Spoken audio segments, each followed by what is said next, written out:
Honourable members, Madam Speaker.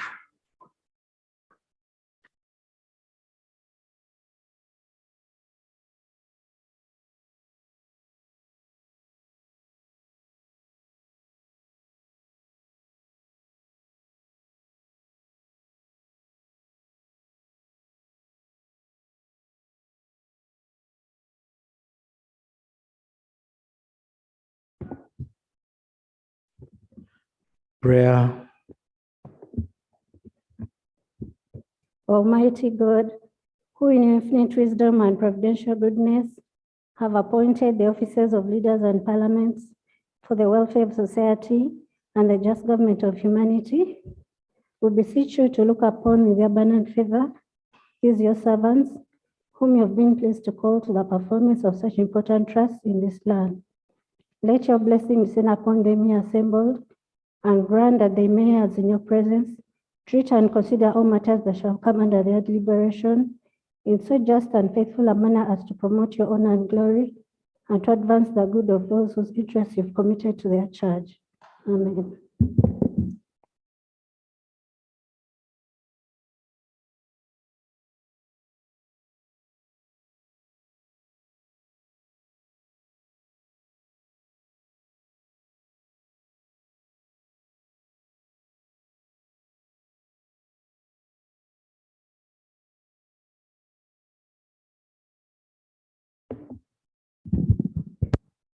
Item 2, communication from the chair.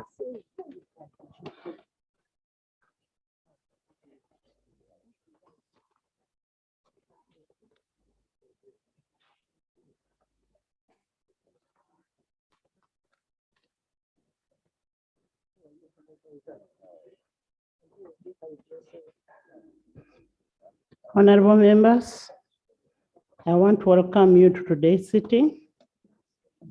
I commend you for your consistent and dedicated process to the House business. I urge you to uphold. I'm sorry, the mask is not getting out. I urge you to uphold the spirit of service beyond self for our people.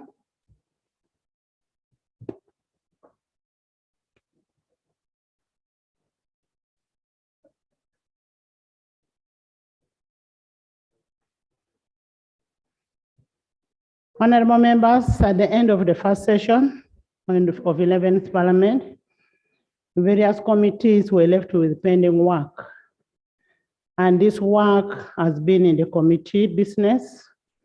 And I urge you members, the committee chair leadership, to ensure that the work is brought to the House. Honorable Chen, thank you for helping me remove the mask. I also ask you to take priority of what is outstanding and pending outside there. For instance, we have the KCCA Amendment Bill 2022. I asked the Committee of Presidential Affairs, Honorable Babiko, I know you're a very efficient person. I ask you to bring the 45 days as per Rule 129 have passed. None of you has come to ask for an extension, and I expect all those bills in the House next week. We have the National Local Content Bill, which is a private member's bill, which was brought by Honorable Samba Patrick. It is in the Committee of Finance. I also want that bill next week, since the days have passed, and we should be able, in my first communication, we say the first session of the second in this should be for bills. By September, we should have finished all the bills. So we need to be very conscious and make sure that we pass the bills. Honorable members, on 17th February 2022, the House passed the Mining and Minerals Bill 2022. The bill was duly transmitted to the President for assent as pursuant to Article 91, 1 and 2 of the Constitution of Uganda. His Excellency, through a letter dated 18th June 2022, returned the bill for reconsideration of this House. That is pursuant to Article 91(3) of the Constitution. And I want to read the letter from the President.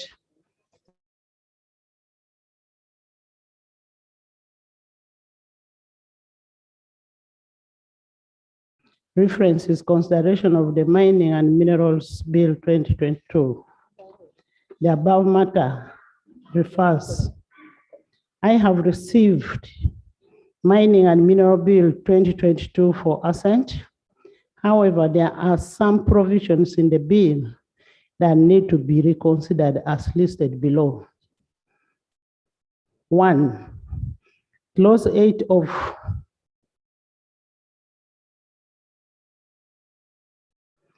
the definition under Clause 8 should be deleted and instead a new provision numbered 59, that's threshold of large-scale mining, inserted under cross heading large-scale mining.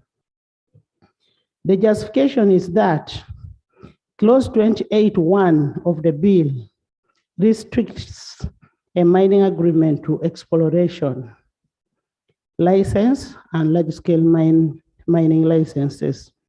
The bill under Clause 8 defines a large-scale mining to mean an international mining of minerals in a mechanized operation involving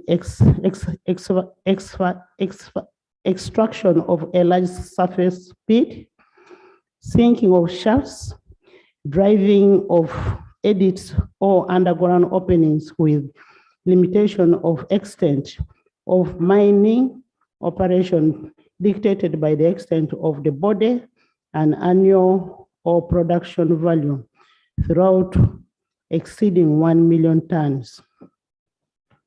The current definition, if maintained, has effect on excluding projects like Kilembe mines, Makutu rare earth, Rwanda, Mukono iron ore, which are complex and capital intensive, but may not meet the annual ore production or throughout exceeding 1 million tons.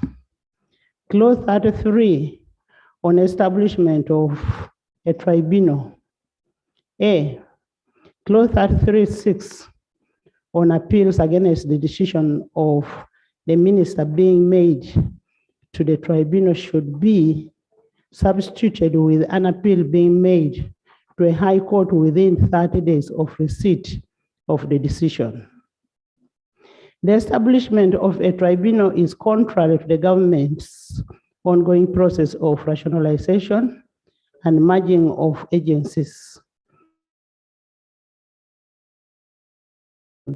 in all matters that has been strengthened to improve delivery of justice and is empowered to handle such grievances. Clause 33(7) and 8 should be repealed. Clause 31(7) on competitive bidding should be amended by substituting it with the following. For avoidance of doubt, competitive bidding shall apply to areas under mineral right, except for mineral rights held by a state-owned enterprise. The justification is that the bill, as passed by Parliament, empowers the minister to announce areas open for bidding for an exploration license, medium-scale mining license, and large-scale mining license. It further states that competitive bidding shall not apply to areas under mineral rights.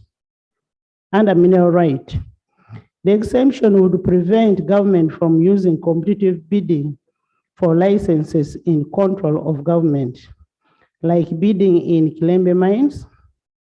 The proposed amendment would enable government to use competitive bidding for the licenses it controls.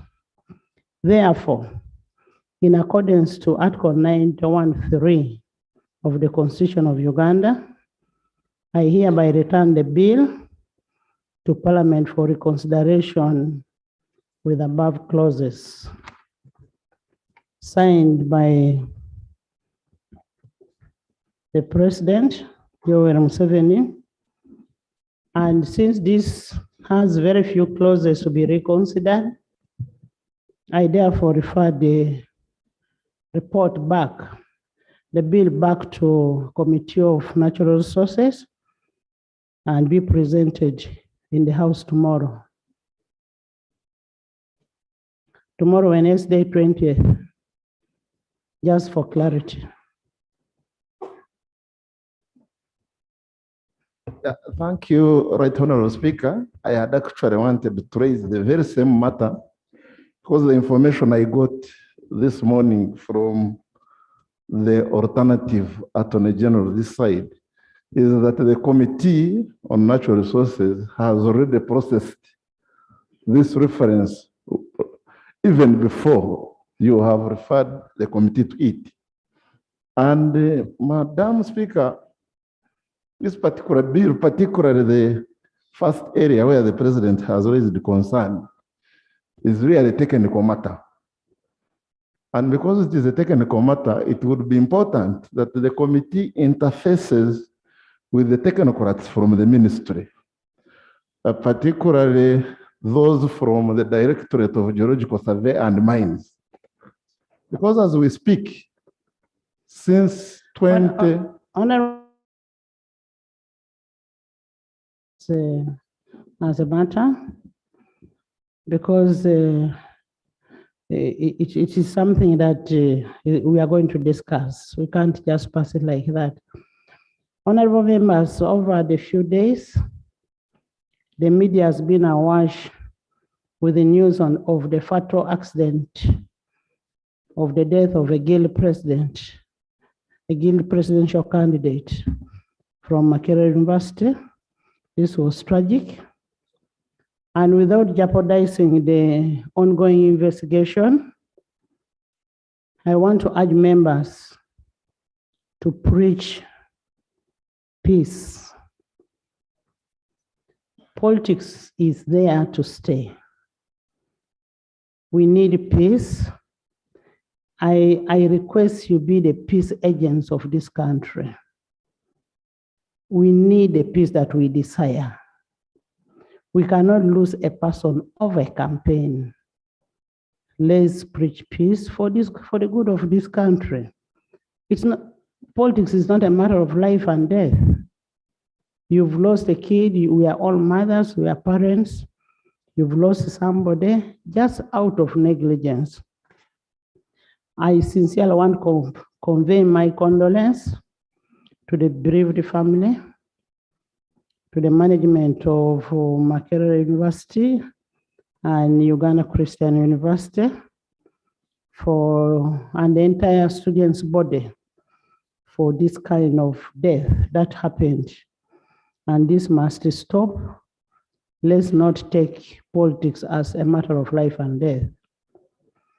Honorable members,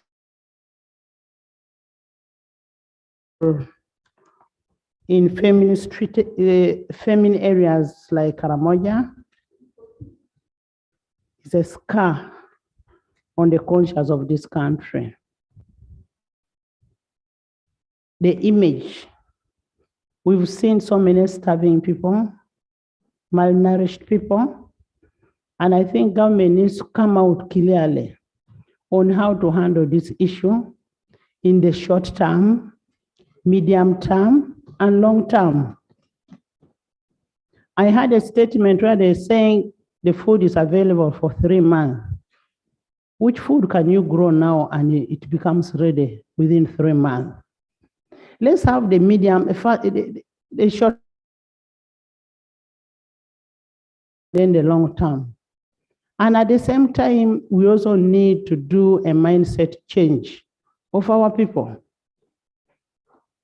The people down there think they should only live on cattle, but you cannot live on cattle only.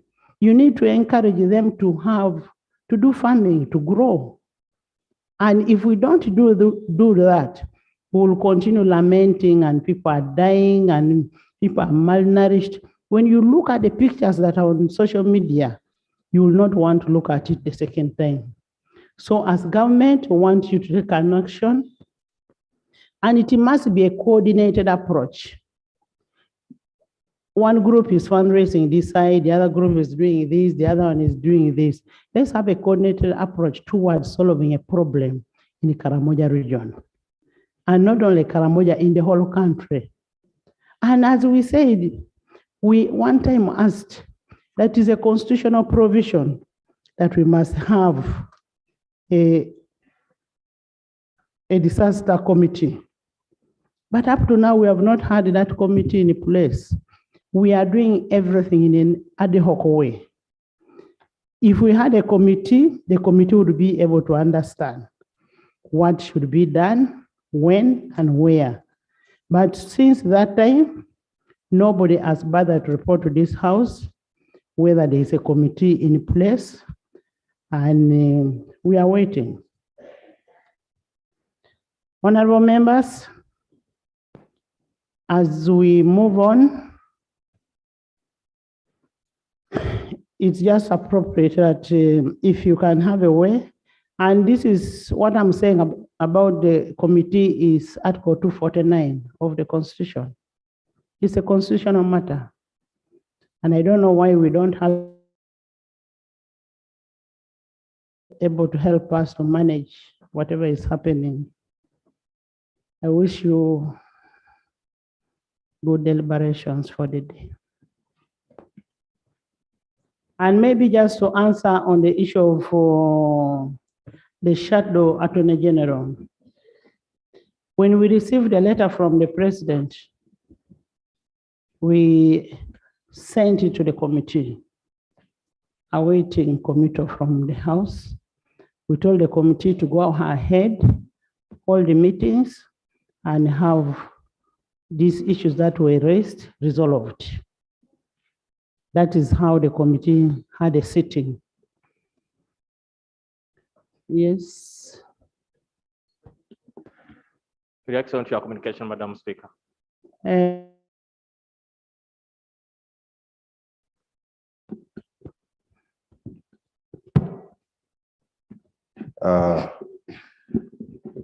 I want to, first of all, thank you very much, Right Honorable Speaker, for condemning violence in our institutions of higher learning. By our rules, you're considered blind, but I thank you for having your eyes wide open for issues that happen among the young people of this country. Indeed, on the 14th of July, we lost one Batungura in a stabbing while at the Guild campaigns.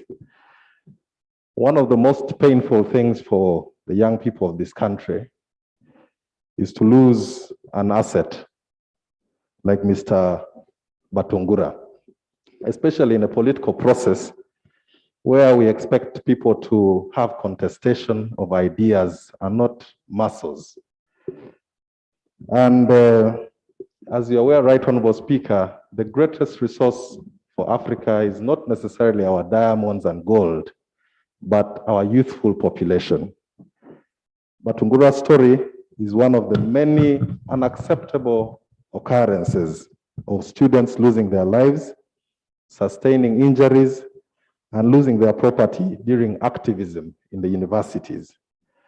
Many Ugandans were left wondering how safe our institutions of higher learning are, especially during these unavoidable intra-institutional electoral processes. I just have two quick prayers on behalf of the young people.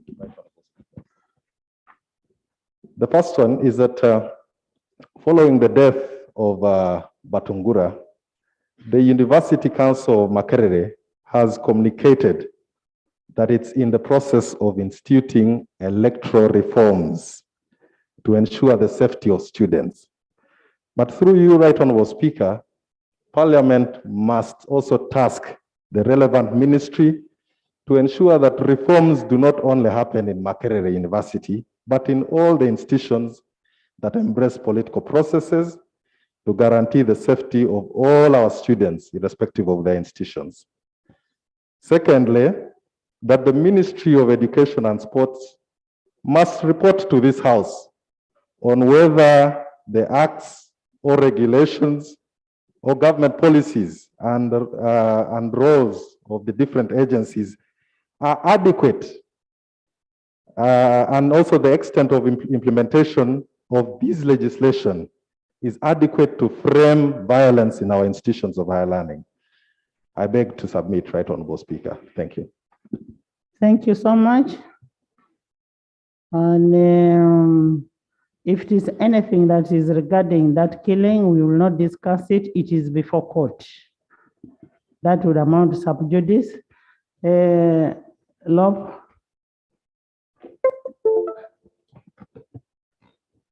Thank you. I didn't say whip. Oh, it was a slip of tongue. But you could be prophesying. Madam Speaker, you have rightly said that what is happening in Karamoja is a scar on the conscience of humanity.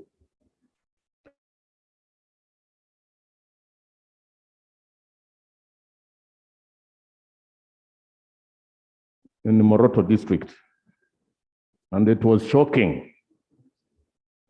Madam Speaker, in Moroto is where marble is mined. And there are a number of other mining companies in this sub-region of Karamoja.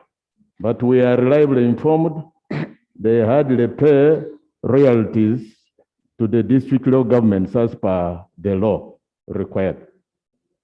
But two, and most importantly, the corporate social responsibility, where these companies would be expected to give back to the communities, is lacking in every aspect. These are callous, and by the way, you see children children of 14 years below, crushing stones and loading on those trucks. And these people are not compassionate at all to even give a penny back to the community.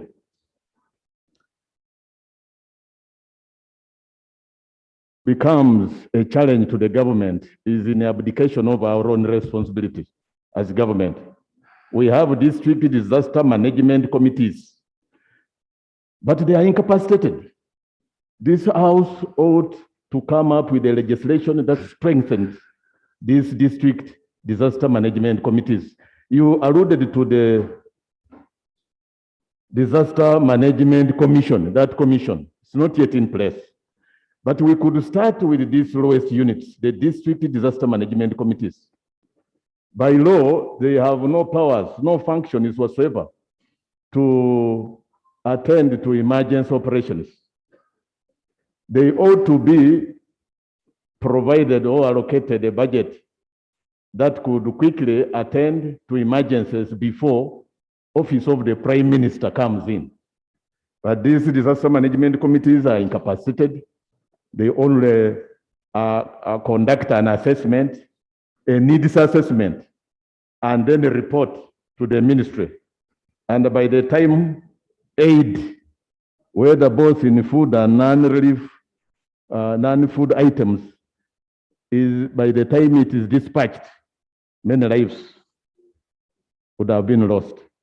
So, Madam Speaker, I would be of the view that these district disaster management committees be strengthened to have what it takes to attend to emergency cases like the one that is in Karamoja. Honorable members, as leaders of the people, as the voice of the voiceless, ensure all your district disaster committees are working. Let's not wait and hear from the Prime Minister alone. Let's be the ones also to check if they are working. And I'd forgotten one thing, honorable members. Yesterday, our flag was again flying high in the World Athletics Champion. And that was cutters of Joshua Cheptegei and Kiplimo. One thank Ugandans, one congratulate the young men, and we are proud of them.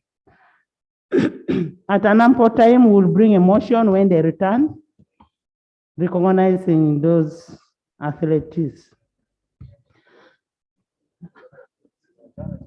On Karamoja, we have a minister of Karamoja here. Can we have Nandu too? Honorable Nandu. Yes.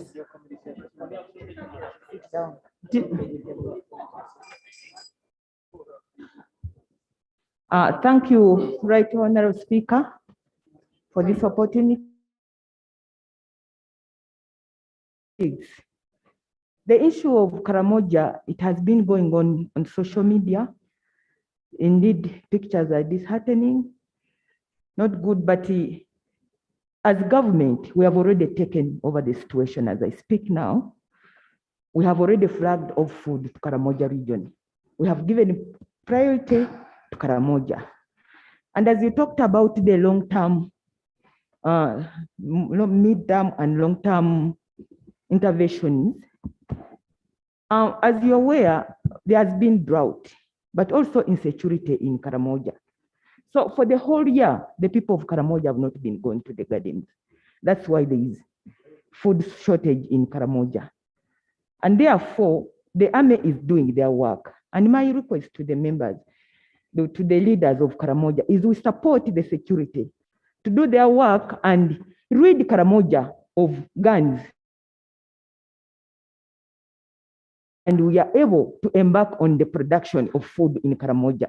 And as government, Ministry of Agriculture is already going to provide for us tractors, about 50 tractors, to go and embark on food production in the region, such that we do not depend on relief all the time. Because Karamoja is able to produce there, we are able to produce our own food. So as government, we are on ground, food is already there, and we are planning for more food to go to Karamoja.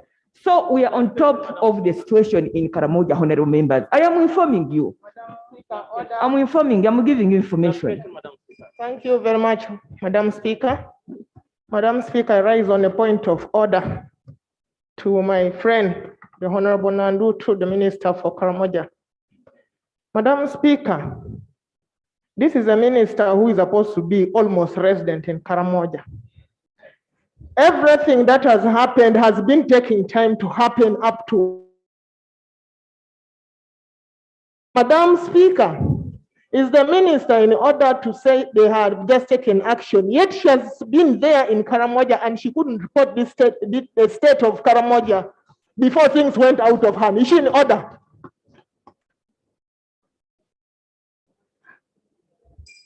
Honorable members, I am not sure that if you're a minister of Karamoja, that you're supposed to be resident there. Yeah, an MP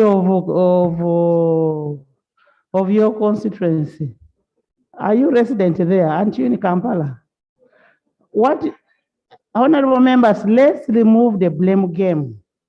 Let's focus on how do we solve the problem. It should be a joint responsibility. We, the leaders, and then executive. Let's solve the problem. Oshabe? Thank you very much, Right Honorable Speaker. Right Honorable Speaker, I appreciate you for condemning the violence that happened in the university. And I think should go with all us, the leaders, that all campaigns we do in this country should be non-violent. And I think that message has gone to Uganda and they've heard it. However, Right Honorable Speaker, who is a member of Kasanda South, and the shadow minister for youth, who could not have sat at his home when youth are involved in such wrangles, had visited the injured students in the Right Honorable Speaker. This is like the fourth day, the fifth day, when Honorable Kabuye is still at Wandegea Police. Right Honorable Speaker, the law talks about 48 hours. If they preferred any cases against him, he would have been preferred to courts of law, charged in courts. Because of the history of Honorable Sewanyana and Muhammad Segirinya, who were arrested under similar circumstances, and now it's over 7 months, are so worried that the same situation is going to happen to their member of parliament. Right Honorable Speaker, and that's a worry for us who are in opposition every time you get caught in such similar circumstances. People are so worried. So Right Honorable Speaker, whereas we are seated here, we need also to mind about our colleague. It's my prayer that Honorable Kabuye is brought before courts of law and charged, and we get to know how a man who had gone to visit the youth in hospital got into this situation. Thank you very much, Right Honorable Speaker. Honorable members, Honorable Minister, we may not be aware of all the information that could have happened, but let's respect the law, have the honorable member produced in court and be charged or not. Of course, as of now, the principle of innocence is still there. So let's have the member produced to court. Honorable member, stop giggling that he should be released. Because you don't know what the case is, don't mislead this house. Let the law take its course and we have the truth on table.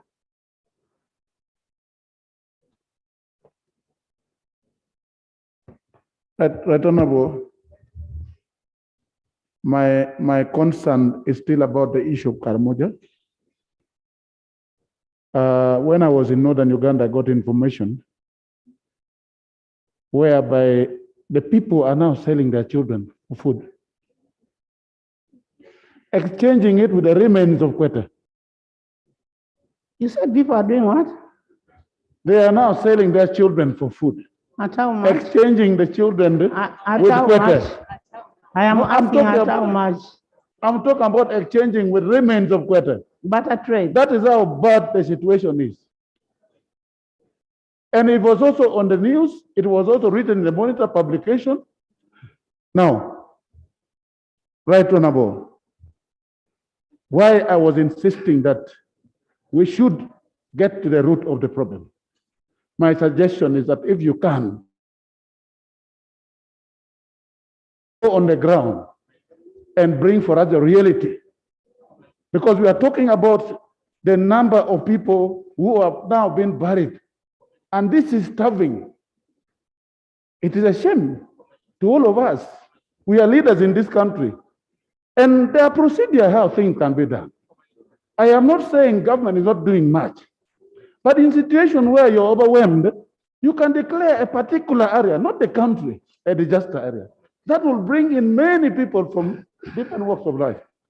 Honorable members, I already made the ruling to that effect. We need to get involved as leaders. In doing our oversight role, let the members of Karamoja Parliamentary Group go and see how the food is being distributed. Let's go and watch and see food being distributed. We cannot just sit in this house when people are dying down there. Let the people go and see that the food reaches to the rightful people. Because at the end of the day, you're going to take the food to people who are not suffering. Yes, Prime Minister.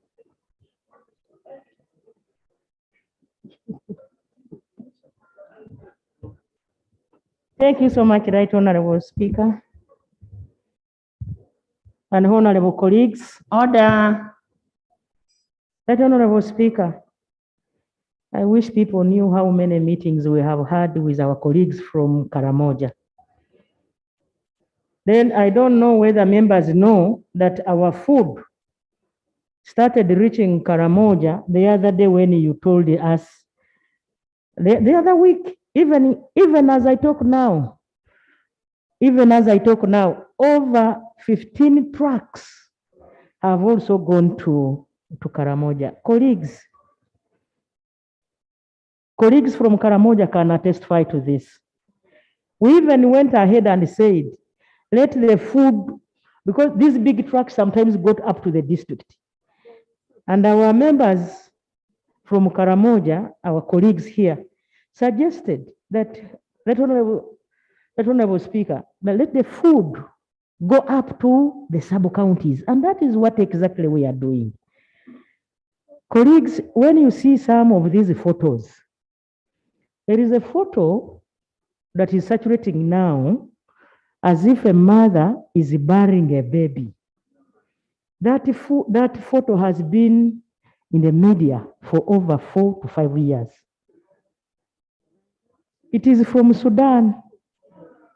Yes, we are told it is from there. It has been in social media for quite some many years. So colleagues, we have to be careful.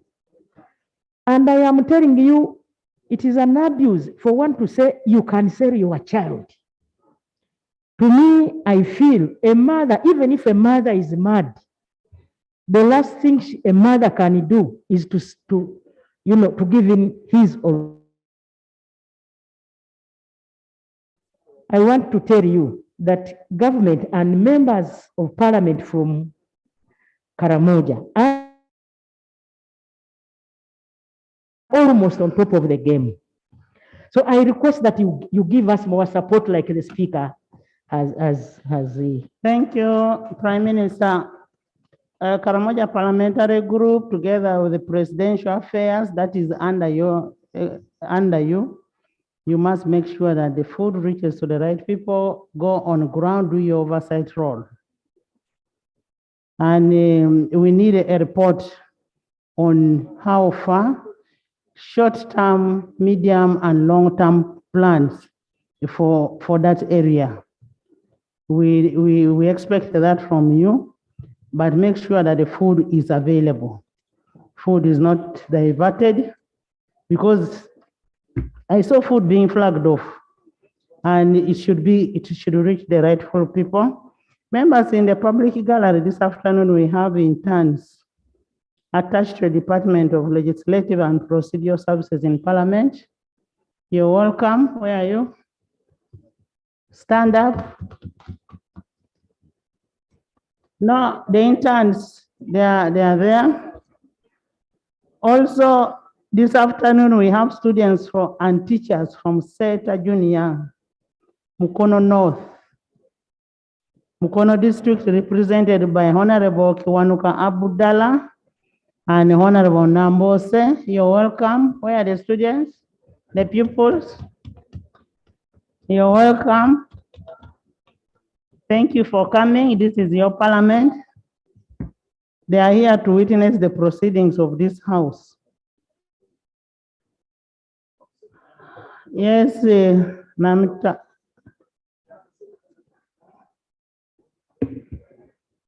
Thank you, Right Honorable Speaker. I heard the commitment from the Honorable Lady and Prime Minister regarding the handling of the crisis in Karamoja. But governments are not there to handle crises, but to avert them. We have a general drought in the country, Honorable Speaker, and general crop failure across the country. And I would like to get a commitment and an assurance from the Prime Minister with information in the form of statistics. For how long is government prepared an impending, very obvious food crisis.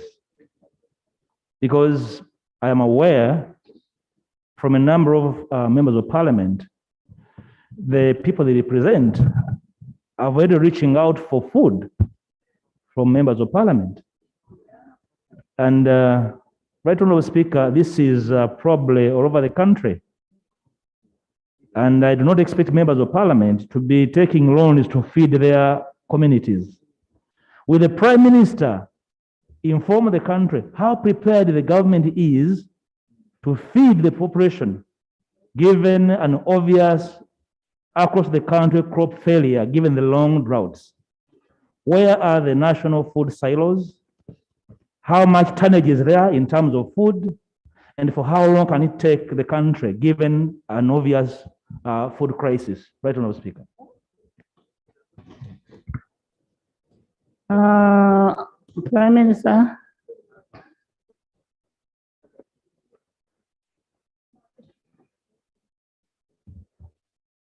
Thank you so much.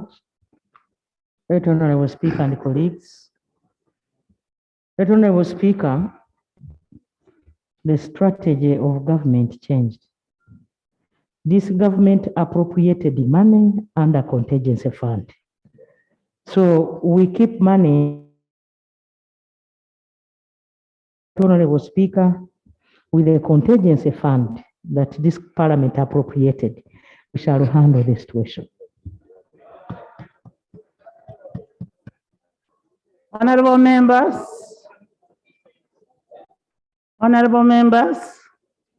what you want is, what strategy do you have to avert the situation in terms of drought, in terms of loss of fuel, now that we are going for election? Kenya is going for election. Do we have fuel in our reserves? So as a government, let's plan towards that and see how that can be solved, matters of national importance. Yes. Members, we have a bill. And I'm not going to spend all my time on procedure, order, information, all those things.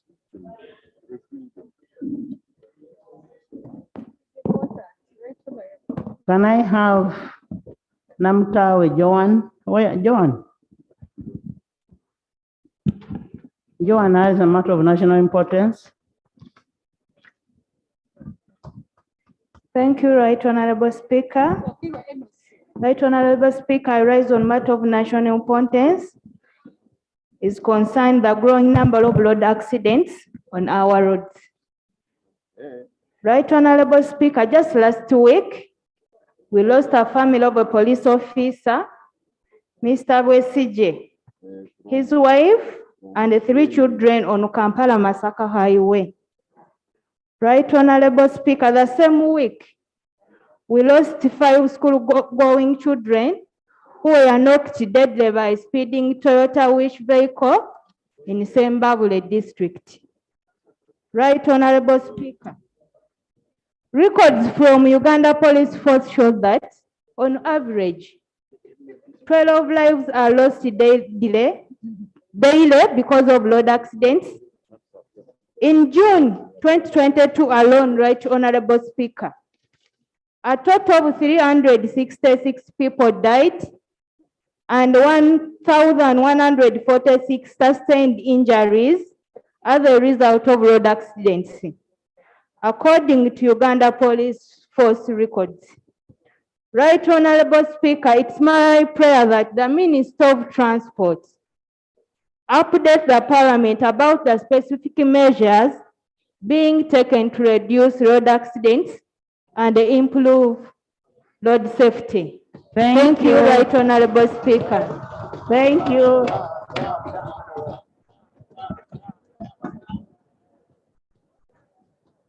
Joan has raised a very pertinent issue. Very pertinent. And this must be answered. Where is the Minister of Works? Before the Minister of Works comes, there is Isingiro West, something related. Isingiro West, Lauben. I'm here. Thanks, right, Honorable Speaker. I'm presenting a matter of public importance. Right, Honorable Speaker, yesterday on Chikagate Kafuzo Road, a border cyclist lost his life. Right, Honorable Speaker, this is the 6th person to lose life along that road. Right, Honorable Speaker, Minister of Works under UNIRA put heaps of mud along the road and they never spread it. So when people are riding at night, they bump into those heaps, hence dying. Right, Honorable Speaker, the 6 people who have died, including Dave Singabrano, who died, Tudashkayo Manuel and his wife Karen. Those ones got an accident and broke their arms and their chests. Asa for Meremano, for Elso, Evaristo, Musimechi, Kamanda, Bashiza. So the cause of accident is made reference to UNRWA. Because since April, up to now, they have never attended to those heaps along the road, not even putting on warning signs along the road. I submit. Thank you, Honor. It is a very serious matter. So many people are dying in accidents. Leave alone where Joan is talking about. We need a status report and action that you're taking. Yes, Honorable Chair. Right, Honorable Speaker, honorable colleagues. First, I want to thank my colleague, Honorable Joan. And I also want to thank my brother from Isingro. Madam Speaker, I've just come from one corner of the country where the attention of the ministry was drawn to similar challenges. And what we realized was there are many things, including absence of road humps in some of the centers. I want to promise this House that I will come, even if it is possible tomorrow, with a comprehensive statement that captures at least what we intend to do or what we have been doing, and if we have not been doing it well, how we have organized ourselves to try the roads and also sensitization and education to the members of the public on issues of the highway code and issues of road safety in general. I promise the House that I will be able to bring this report here tomorrow. Bring the report plus action that you intend to take on those, on what is happening, and especially on the speeding vehicles. The vehicles and then the trucks that park on the road. We lost a former member of parliament here. That was Gordon, over a car that was parked. People just park on the side of the road, which is really unfair. Akori? Akelo Beatrice Akori?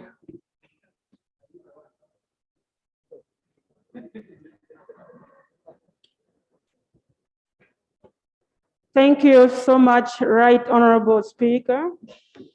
I want to thank you for giving me opportunity to raise issues of national importance. I'm Beatrice Akela Kori, Woman MP Agago. Madam Speaker, I am up on the issues of insecurity in Agago district. But before I come to this point, allow me to thank government of Uganda for all the interventions and strategies that they are putting in place to restore peace and security in the neighboring districts, the districts neighboring Karamoja, Agago inclusive. However, a lot more need to be done. Madam Speaker, it seems the cattle rustlers are changing their tricks. They're no longer rustling for cows and animals only. They are now killing lives. Madam Speaker, on the 5th of July 2022, at around 4 p.m., one John Katongole, 38 years, from Barara, he was living with his in-laws in Umia Pachwa, sub-county Laita Parish. He was shot on the way and he died instantly. Then on the 6th, at midnight, one Kolokelo Caesar, Opio, 57 years, he was called by the cattle rustlers at night that come out and give us the cows. He came out because from there these days they locked the cows with padlocks. So he forgot one key. He opened others. Then when he failed to open for one cow, he was shot and he died instantly. Madam Speaker, on the one called Ajalo Janet, he was shot with arrows. When they came and took some goats from Lirakato sub-county, and they were making alarms so that they follow these goats and they recover them. So when they shot her, she's still in the hospital battling for her lives. On the 17th, in La Chiakoto village, Labua Parish, Adilang sub-county, one Akor Joseph. Joseph is from Lira district, from a village called Aliek, from a parish called Aliek, Agale sub-county. He was shot in the stomach by the cattle rustlers near his heart. When these rustlers came, they were removing the goats. So he was coming to rescue the goats, they shot him and he died instantly. And on the same day, they have abducted a teacher by profession from Adrumuduong Primary School in Patongo. They got him in his garden. This teacher is called Komaket Charles, 46 years.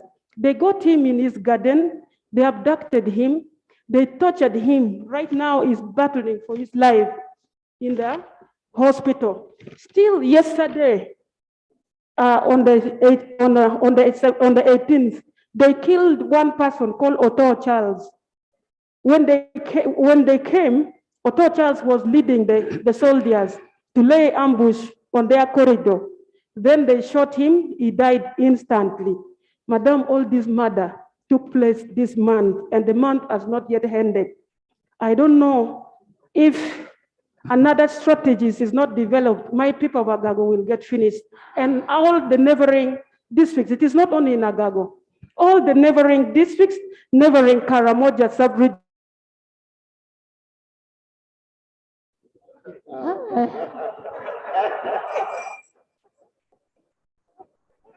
Again. Thank you, Madam Speaker. I am very, very grateful for my sister. Very reliable information. Madam Speaker, to add on that, just today in the morning, over 30 head of cattle were taken by the Karamojong cattle rustlers. Did you identify them that they were Karamojong? Yes. Were you part of them? I am not part of them. No. But these are reliable information. Cattle rustlers, they are not Karamojong. Yes, apart from that, yesterday. To withdraw your statement. Madam Speaker, they were cattle rustlers. Today, I am a saying group of the cattle rustlers took over 38 of cattle from Adilang Town Council. Not only that, yesterday, Madam Speaker, another group of the cattle rustler took over 48 of cattle from Adilang sub-county. Madam Speaker, the situation is becoming volatile. Community are very scared. People are not going to the garden. Children are not going to school. Life is very difficult. Community are finding a way. What can be done? Madam Speaker, it is our prayer. We need the UPDF now to deploy helicopter gunship because some of these cattle rustlers normally use the mountain for hiding. So we are requesting for the gunship for the UPDF to be able to help. Madam Speaker, our prayer is also that The local defense force has been taken away from the area. Now there is a new deployment of the UPDF. And most of these people doesn't know the area. We are requesting for our local people there to be empowered because they know the footpath of these people. And that is the reason why yesterday, this gentleman, Koloto, was shot because he knew the footpath and he was helping security. So we are requesting government to empower the local people for them to be able to combat these security issues. Honorable That Minister, is our prayer. I thank you. Prime Minister, you gave out your time. Prime Minister. Madam Speaker. Prime Minister.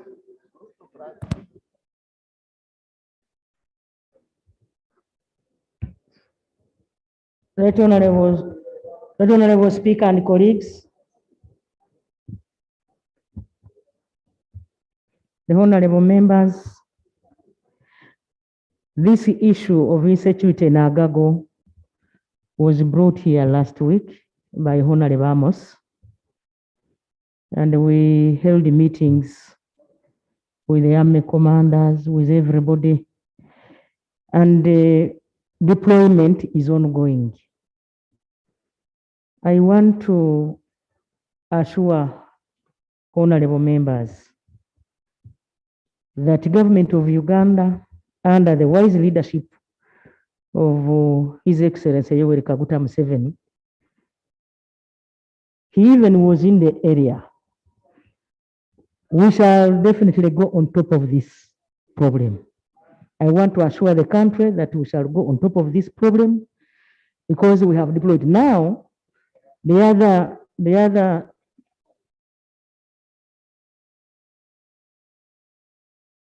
let me go with this idea and involve the local community. I'm being sure that this will be history. Thank you so much. Honorable Prime Minister, report back to the House after a week on the action you have taken.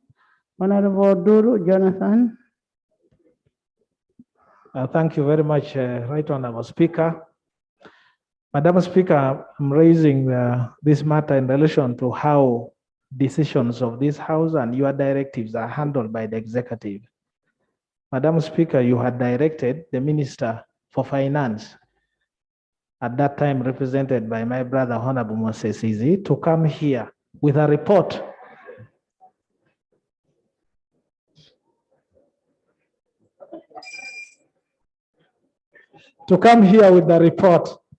about the fate of the traders that lost their properties in South Sudan. This week, Madam Speaker, one of our senior citizens, the Honorable Levi Okodi Machpio, a senior presidential advisor who sold his house to start business in South Sudan, called me following up on the decision of the House and whether I have had access to the list and the list of people who have been compensated. Now that the minister is here, Madam Speaker. Now that the minister is here, Madam Speaker, wouldn't it be procedurally right that this minister explains to us why, first of all, he has defied your directive to bring the list here, the list he claims is with him, and secondly, to give us an update on what is happening so that we can explain to the people who ask us questions. I thank you. Oh, Honorable Musasisi, I thought that list was laid on table.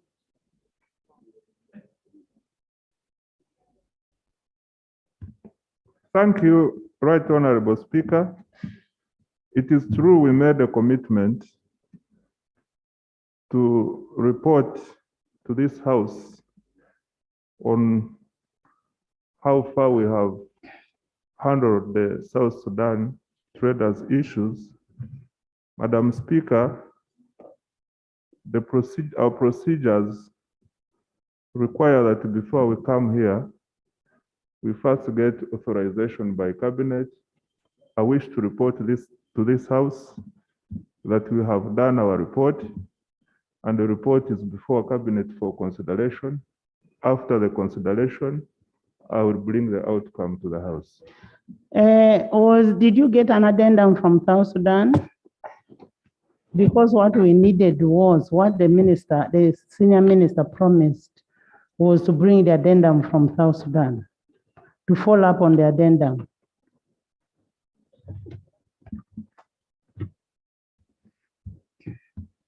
The cabinet paper we have presented is a comprehensive one with everything that concerns South Sudan. I beg your indulgence that after cabinet has considered, I come here and report to the House.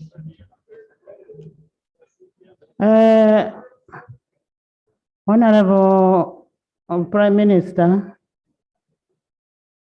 I am giving a directive that a team headed by the Deputy Speaker, Leader of Opposition, Iba Alia, and Cecilia Ogwal should go to South Sudan to bring the addendum, to make a follow-up on the addendum and report back to this House in 2 weeks. Plus the Minister from Finance.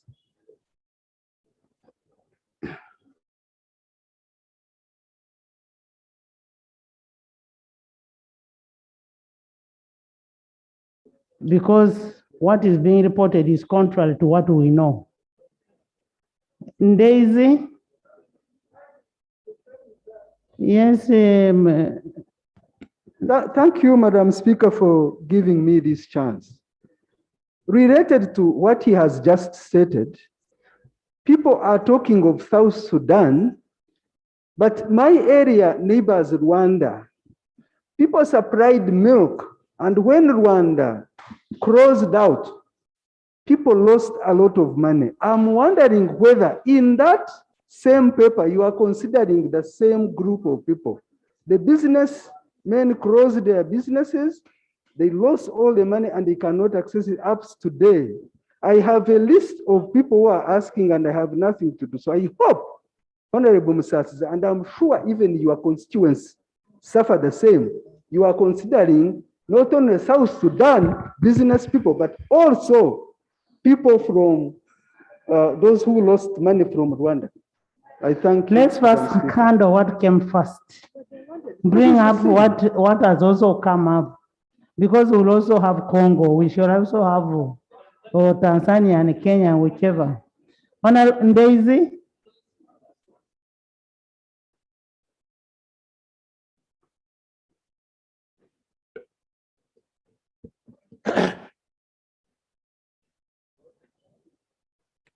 Right, Speaker.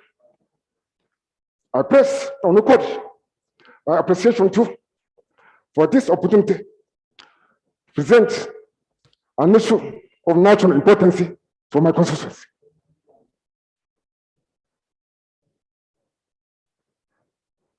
I'm bringing it to the attention.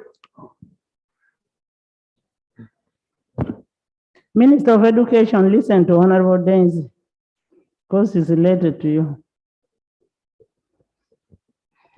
I'm bringing it to the attention of this August House that there is a very serious management problem in one of the strategic institutions in this country that provides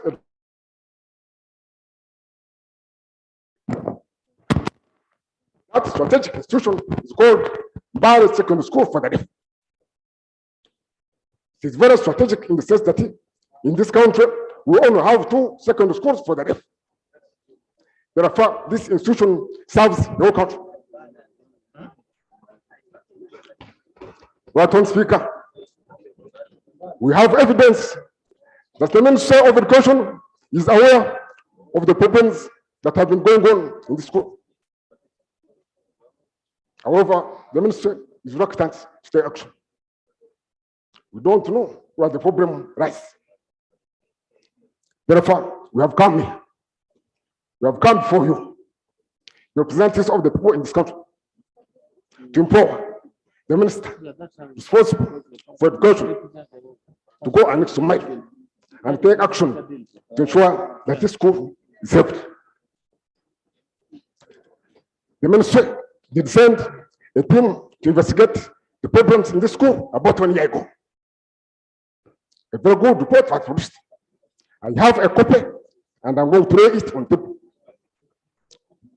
For more than a year, the ministry has been reluctant to implement these very good recommendations. But on speaker, as I speak right now,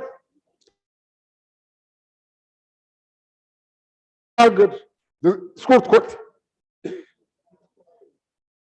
The school has ignored the summons from the court. This is a very, very serious matter. Therefore, Dr. Speaker, our prayers are that these are the staff's orders, the Minister responsible for Education, to implement the recommendation from the report and also take measures to save the school from collapse. I beg to lay on table the report from the ministry relating it to the investigation. To lay on table documents indicating that Bali Secondary School for the Deaf and the ministry has been reluctant to go to court. Back to on table. Thank you so much, Honorable Daisy and Honorable Minister for Education. Please lay on table what you have.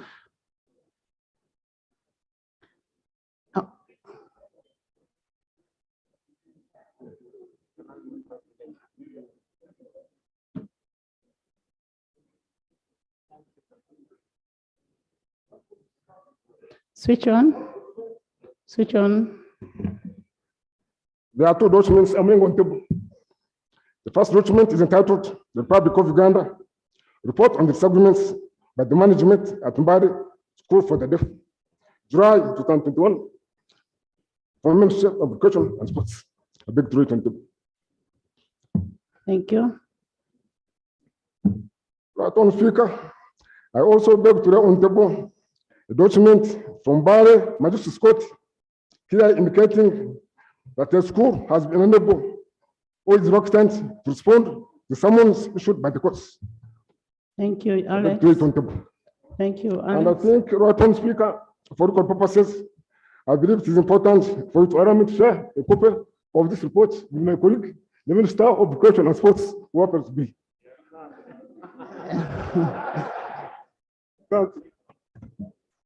Thank you, Honorable Minister. Thank you very much, Right Honorable Speaker. Right Honorable Speaker and honorable members. I've received the reports. I'll study these reports and all the documents laid on table and they get back to this house. But right Honorable Speaker, of course, it's true, we've not been having enough education institutions to cater for all Ugandans. But now, in our new strategy, we are planning to provide education institutions for everybody. We want to see that everybody, whether you have whatever disabled or what, we are trying to provide for them. Right Honorable Speaker, I just want to pray that you give me time. I'll come back and give a comprehensive report about it. Right Honorable Speaker, may I also use the same opportunity to thank you dearly from the Ministry of Education for recognizing, appreciating the good work done by our brothers Cheprimo and Cheptegei recently. Thank you very much for that support. That encourages our people here to put in a lot of effort. I want to thank you. Thank you.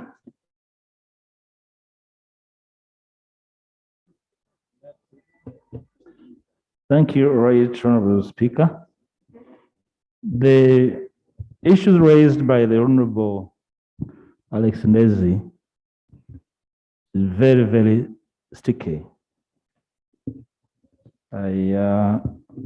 I'm only humbled by the not so conclusive commitment of my dear friend and the mentor, Dr. Miingo. But the statement I want to make, Right Honorable Speaker, is that the state of these specialized schools is referring to, it was referring to a particular school, but it's a nationwide problem. In Masaka City, we have a school for the disabled, and for several decades, it's neglected and actually dilapidated. It wasn't for the vigilance of the leaders in the community. The land grabbers that have turned their act into art form had really targeted this land because they see neglect. I'd like to request through you that the Honourable Minister comprehensively probably submits on each of the individual schools and action to be taken to really make them and the specialized requirements of our people that have specialized learning requirements, because as a people that are able, we owe them a duty of care through making sure that their service centers are properly facilitated, but I can speak to the neglect of these schools. We cannot speak about their needs in general terms because their needs cannot be immediately changed. We can only make provision through their unique needs. And at the moment, in education, with due respect to the Honourable Minister, we need to have a very firm commitment, and probably do not ask for tomorrow to return. You need probably to go out and even get to understand the individual needs of each of those institutions, because they are in a very terrible state. Ask for more time to come and report on each of them. Ask your DEOs to report about them so that you can come to this house and we give you support to really lift these institutions that we can respect, offer respect to these citizens that require specialized training, because the equipment is not there. The facilities, toilets are dilapidated. It's real humbling, Honourable Speaker, and I would like to ask of the Minister to be unequivocal in the nature of commitment he wants to make to this House. Thank you.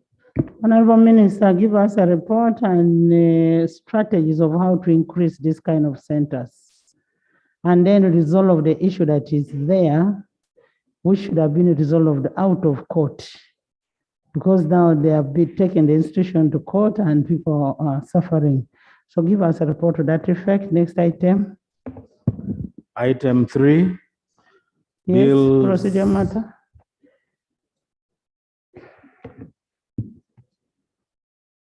Thank you very much, Madam Speaker. Put on a mask. Okay, Madam Speaker, I thank you for your leadership. Madam Speaker, governance, and specifically good governance, is the ability to detect a problem before it becomes a crisis. Madam Speaker, you raised the fact that you've been reaching out to government to ensure that they put concrete plans, as far as addressing disaster inclined problems. Madam Speaker, I raise on a procedural issue support to lead. And Madam Speaker, I'm seeking your guidance on a procedural issue.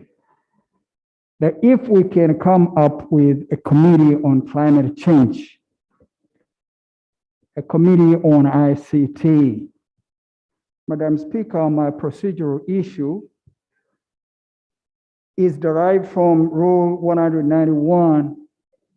And before I get there, I'm wondering, Madam Speaker, whether we as Parliament cannot explore the possibility of coming up with a committee, and I would be specific to call this committee Disaster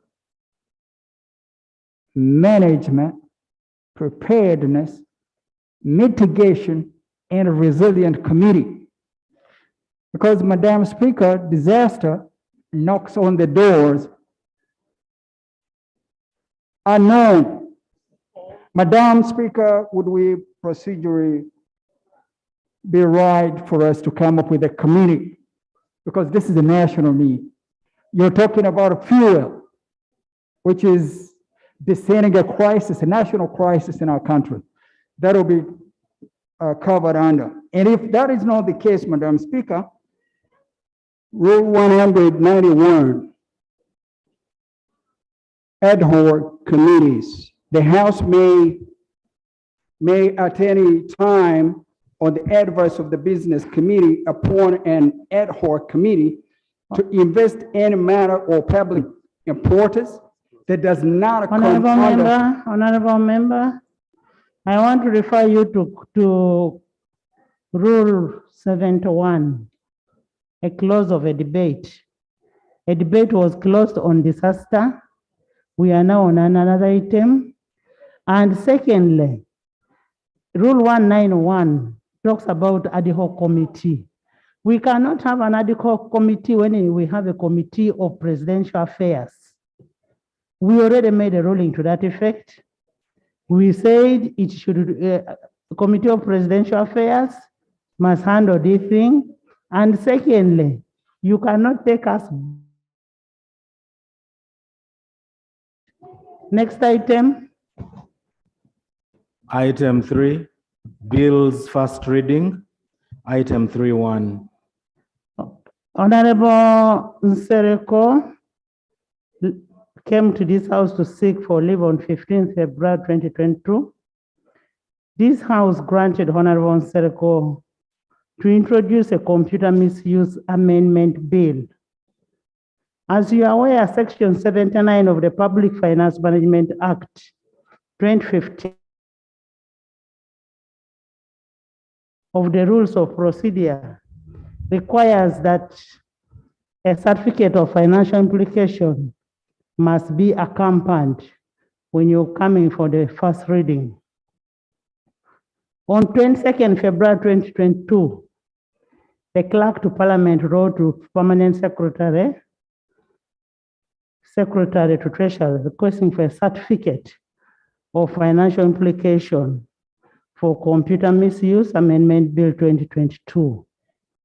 In response to the clerk's letter, the PSST wrote back on 25th March 2022, advising the member to liaise with the Minister of ICT and National Guidance to arrive at an estimated implementation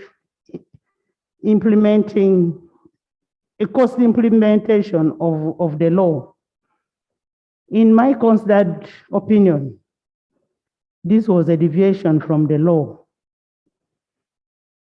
Deriving the cost estimates is not upon the member who is introducing the bill. Bringing a private member's bill is a constitutional matter, and it is a right to a member of Parliament. So in this case, the PSST did not guide well. The guidance of the PSST is only setting a bad precedence to members of Parliament. All of you have a right to introduce private country. And this is pursuant to Article 94, 4B of the Constitution of the Republic of Uganda. Honorable members, Section 76 of the Public Finance Management Act 2015 on cost estimates of a bill to place as follows. Every bill introduced in Parliament shall be accompanied by a certificate of financial implication issued by the minister. The certificate of financial implication issued under subsection 1 and expenditures over the period not less than 2 years. The role of a minister is therefore to study the provisions of the proposed law and then the attendant cost implications to implications. Once passed, the issue of certificate of financial implication does not now arise. The modalities of establishing the cost implication of the bill is entirely a preserve of PSST, not the private member. Honorable members, I have noted this anomaly, and it has affected so many of our members who want to introduce private members' bills. I therefore guide as follows.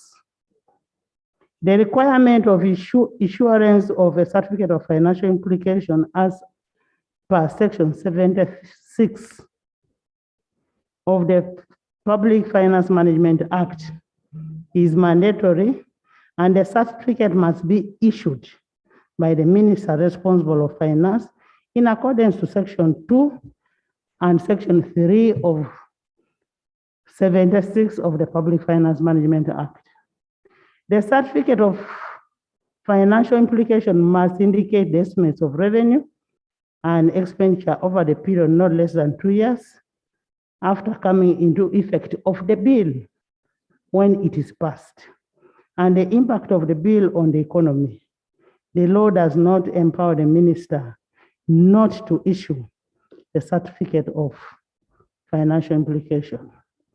The minister is required to issue a certificate of financial implications within 60 days. Failure to that, the member will continue. I therefore ask Honorable Nsereko to come and read this bill.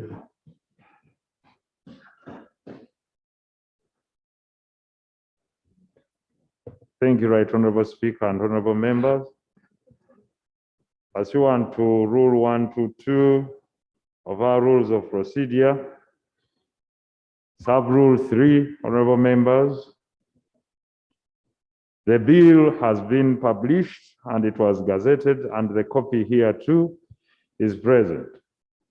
And therefore, without wasting time, Right Honorable Speaker and honorable members, I move that a bill entitled the Computer Misuse Amendment Bill 2022 be read for the first time, a copy of which I have here. And with your intervention, Right Honorable Speaker, I beg to lay the copy on the table. Thank you. Please lay. The bill is referred to the Committee of ICT and National Guidance pursuant to Rule 129 of the Rules of Procedure. The Computer Misuse Amendment Bill 2022. Item 3.2. The Parliamentary Pensions Amendment Bill 2022. Honorable Rokajara, honorable members, on 19th April 2022, this House granted Honorable Rokajara Marinaitre to introduce a Parliamentary Pension Amendment Bill 2022. Can you go ahead and lay?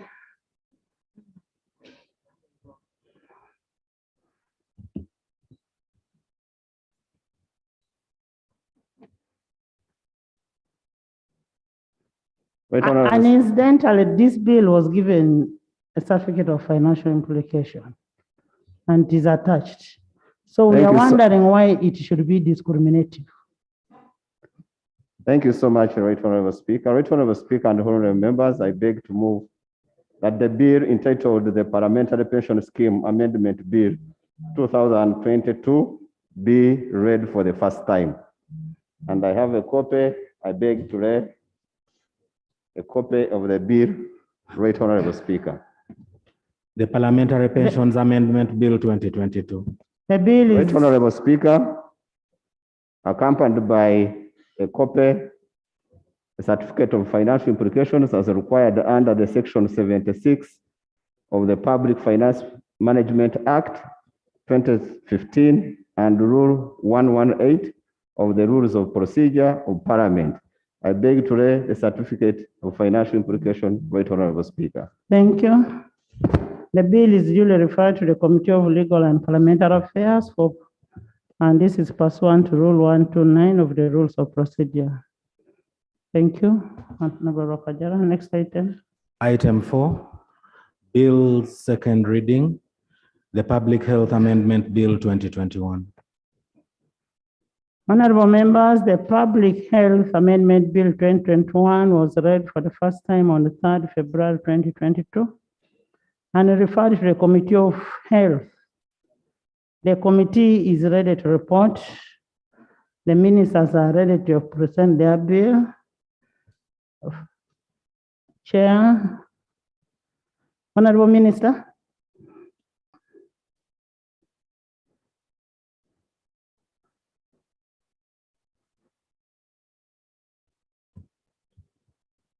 Right Honorable Speaker,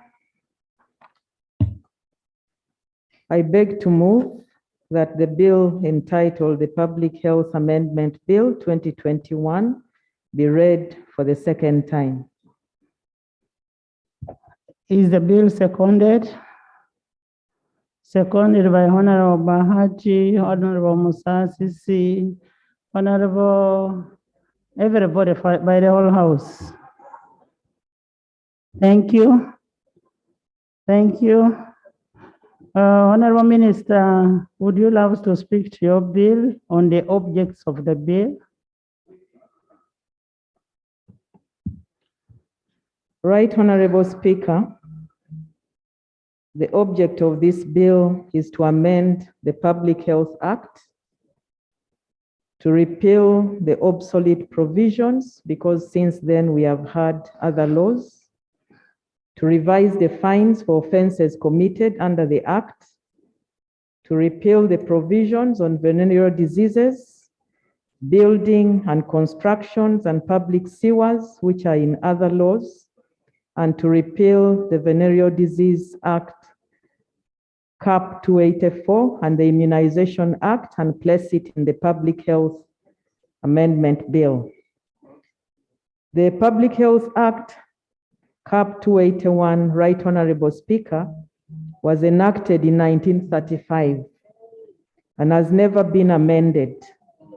The bill therefore seeks to address the emerging public health challenges, including the new and emerging infectious diseases, like the current one that is still running, the COVID-19, and the numerous Ebola outbreaks that we have had.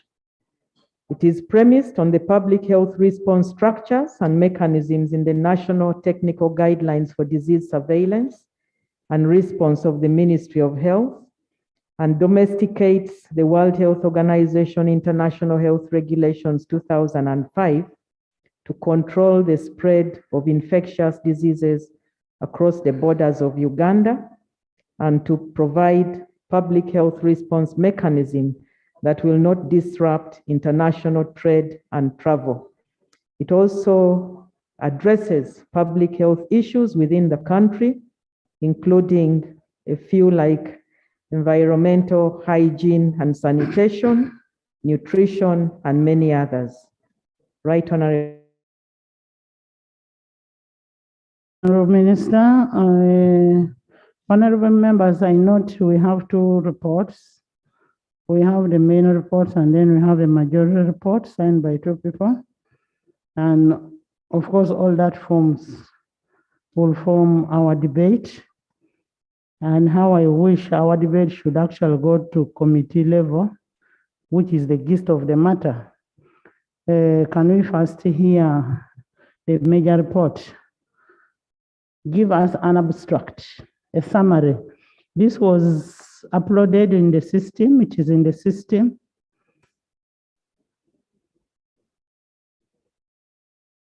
Honorable, you may.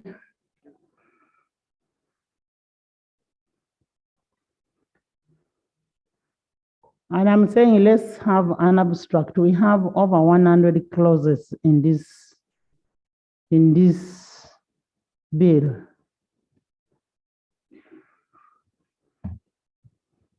Thank you very much, Right Honorable Speaker. For the record, my name is Dr. Charles Ayume, Chairperson of the Committee on Health. Right Honorable Speaker, I beg to lay the report of the Committee on the Public Health Amendment Bill 2021. Yes, ma'am. I beg to lay, and its appendages, which are the minutes. Right Honorable Speaker. Yes, ma'am.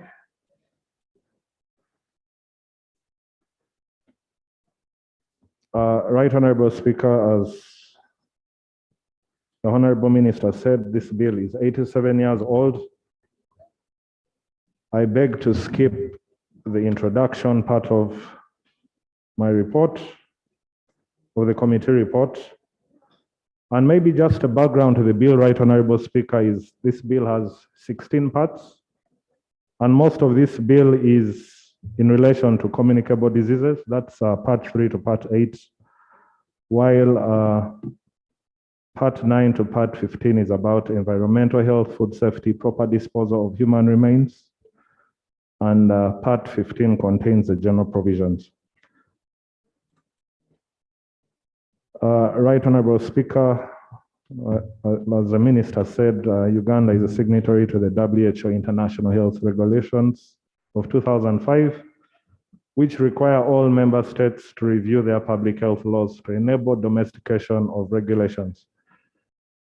Right Honorable Speaker, in addition to the objectives of the bill, the committee thought that the nomenclature used in the bill, in the act, needs to be revised. It has been overtaken by events. Right Honorable Speaker, Objective 5 also seeks to embrace a One Health approach to disease surveillance and response. Right Honorable Speaker, Section 4, Justification for the bill. Bullet 1, there is a need to address emerging public health threats, as earlier mentioned. Over the years, new infections like hemorrhagic fevers, Ebola, Marburg, Crimean Congo, avian influenza, and most recently COVID-19 have taken center stage of global health. New drivers of spread of diseases have emerged while others have evolved. These include, but not limited to, increase in population, improved and faster transport means, and contact with domestic and wild animals.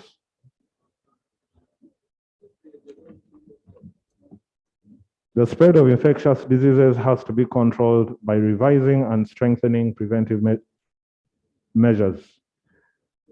Non-communicable diseases are on the increase in terms of morbidity and mortality.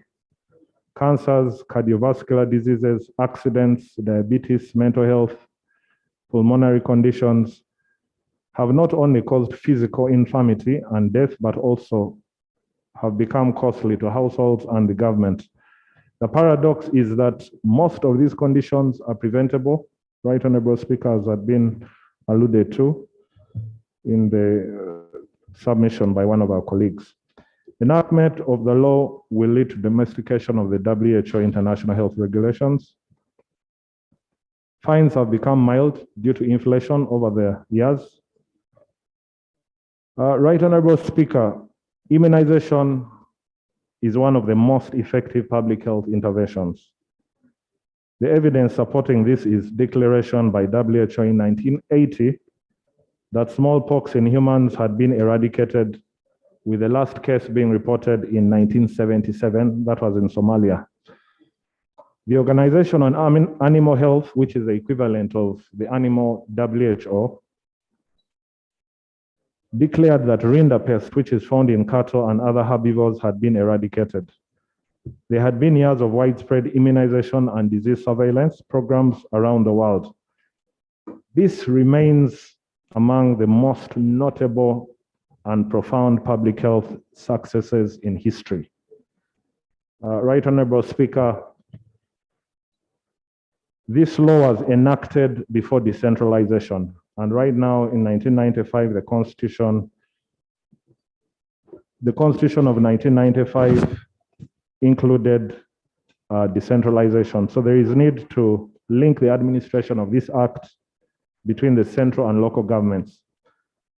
Right Honorable Speaker, I had talked about the new emerging infections. I beg to move to the methodology. 5.1, we held meetings with the following entities. The list is very long, Right Honorable Speaker. This bill drew a lot of attention, attracted a lot of attention, and I would encourage members to quickly peruse through that list without having to read through it. However, Right Honorable Speaker, we did not, much as we sent invitations out to some key players, they did not turn up. And one of them was the Ministry of Defense and Veterans Affairs. I have it on good authority when I was a practicing doctor that the first cases of Ebola, index cases, were soldiers returning from Democratic Republic of Congo. So I think it would have been better for our colleagues from the ministry to attend and know what our thoughts are in regard to this bill. Right Honorable Speaker, 5.2, we received written memoranda from the following. There were individuals and associations. And then we also had presentations in 5.3 from the Coalition of Civil Society. Right Honorable Speaker,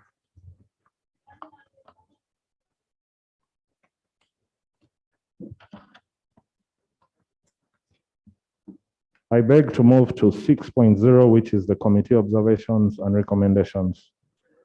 The Public Health Amendment Bill has 93 clauses, while the Act had about 138 sections. Right Honorable Speaker, the committee observed that some of the nomenclature used in the Act is not in conformity with the current practices, science, or governance, and therefore recommends that it has to be repealed or substituted. Establishment of Advisory Board of Health. Clause 6 repeals Section 8 of the Principal Act about establishment of the Advisory Board of Health. The committee therefore recommends that Section 8 should be deleted but substituted with the local authority health boards, whose membership will be determined by the minister responsible for health. Right Honorable Speaker, supremacy of the public health law in relation to related legislation. Health is at the center of many sectors, but the committee recommends that the Public Health Act should remain the supreme law on matters pertaining to public health. The minister's power to declare notifiable diseases. Section 10 of the Principal Act gives the powers to the minister to declare notifiable diseases.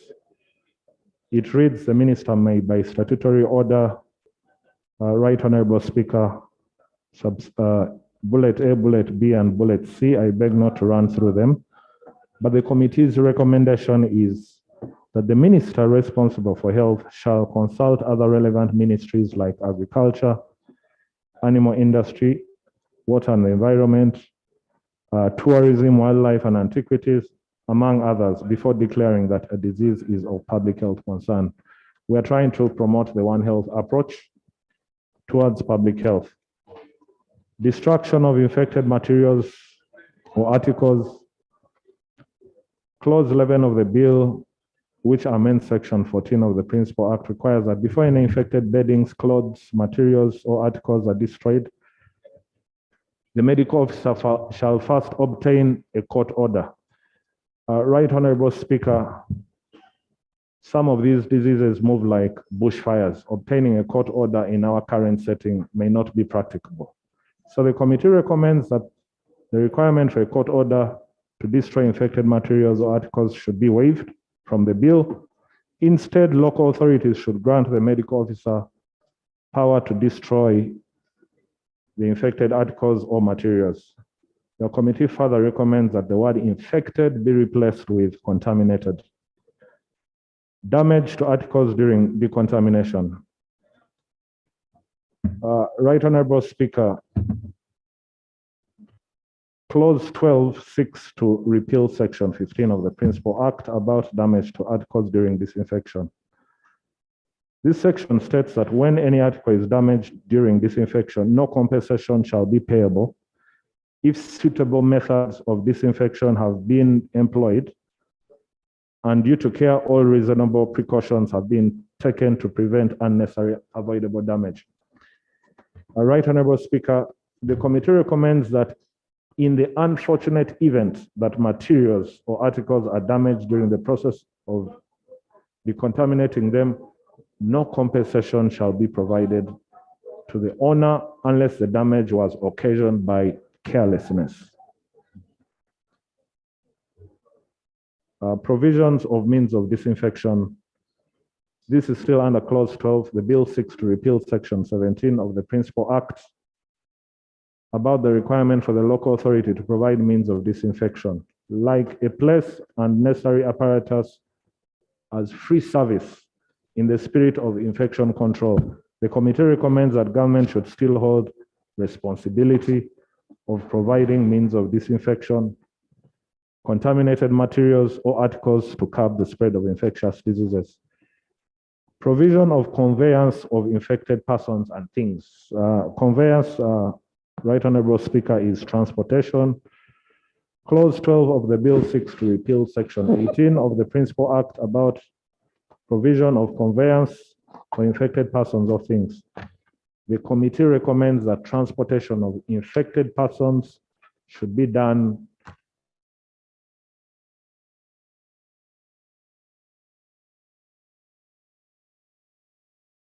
removal to hospital of an infected person.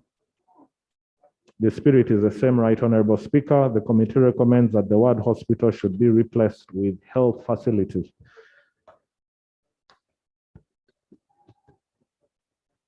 Title of Part 7, that is vaccination.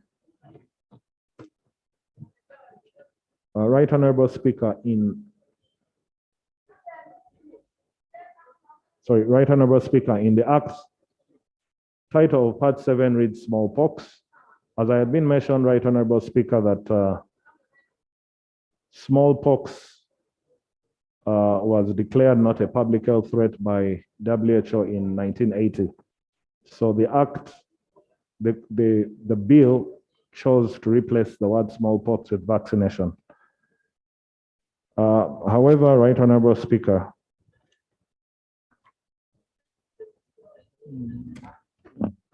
the committee recommends that the word vaccination as proposed in the Public Health Act should be replaced with immunization. Hence, the title of Part 7 should read immunization.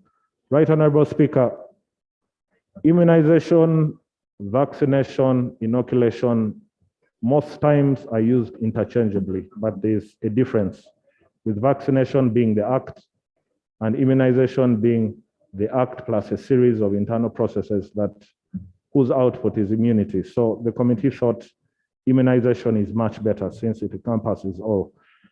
A vaccination of children, clause 31 of the bill requires all children from birth to 12 months to be fully vaccinated against the childhood immunizable diseases.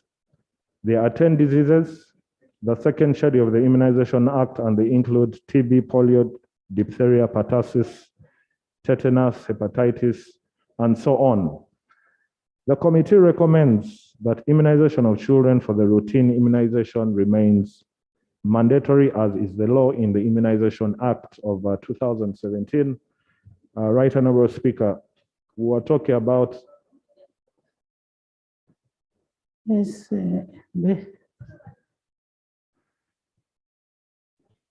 Thank you so much. Considering the fact that as the whole House, we still have also to dissolve ourselves into a committee stage. Want it to be procedure right? The chairperson of the committee explains to us more of those clauses or reads them. Now, when we are considering clause by clause, when the whole House is considering the whole bill at committee stage. So what are you suggesting? What I'm suggesting is that the chairperson summarizes. Then we go to committee. And then we get to committee. So that, propose that because not all of us are medics. So you need to explain to us those things of vaccination. We may be hearing it for the first time. So can you summarize, then we go and you'll explain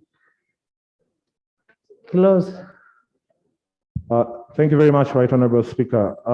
I slowed it a bit down on immunization because it was one of the most contentious issues when we invited people. So that's why I tried to slow it down to give the thoughts of the committee in relation to the findings. Right Honorable Speaker, the issue of mandatory vaccination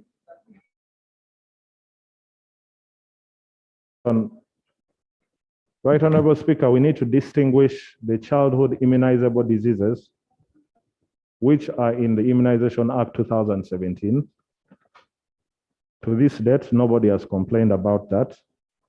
To the ones whereby there is immunization of diseases. Now, Right Honorable Speaker, that is the area of contestation and including a number of people we interacted with. Right Honorable Speaker,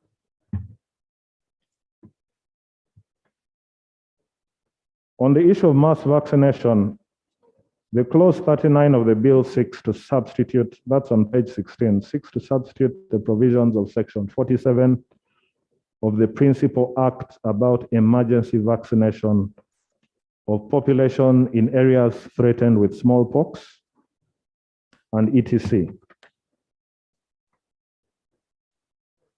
The committee recommends that the safety and efficacy of a vaccine should be administered in the country. To be administered in the country should be first approved by the cabinet. A system for reporting adverse effects of vaccines should be established. The government should provide vaccines and related services free of charge. Government should provide all the necessary. However, in the event that all measures are taken by government to provide all the necessary information, education, and make vaccines accessible, and where a disease is of grave public health concern, so as to jeopardize the safety of the community, sanctions against those who deliberately refuse without any valid explanation, and those who promote a smear campaign will come into effect. Right Honorable Speaker, much as there are people who object to vaccination, there are also people who want to live in a sanitized environment. So we have to coexist, science and human rights. Right Honorable, in our report, we agree with the bill to repeal Part 8, which is about venereal diseases, the Venereal Disease Act of 1977. Venereal diseases are no longer a grave public health threat with the discovery of so many antibiotics like penicillin. However, we thought the committee recommends that Part 8 should be titled Non-Communicable Diseases.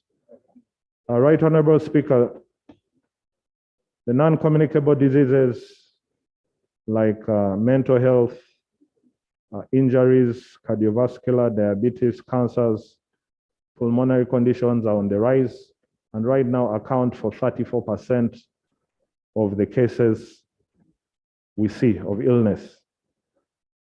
Right Honorable Speaker, regulation of mortuaries, funeral homes, and related services.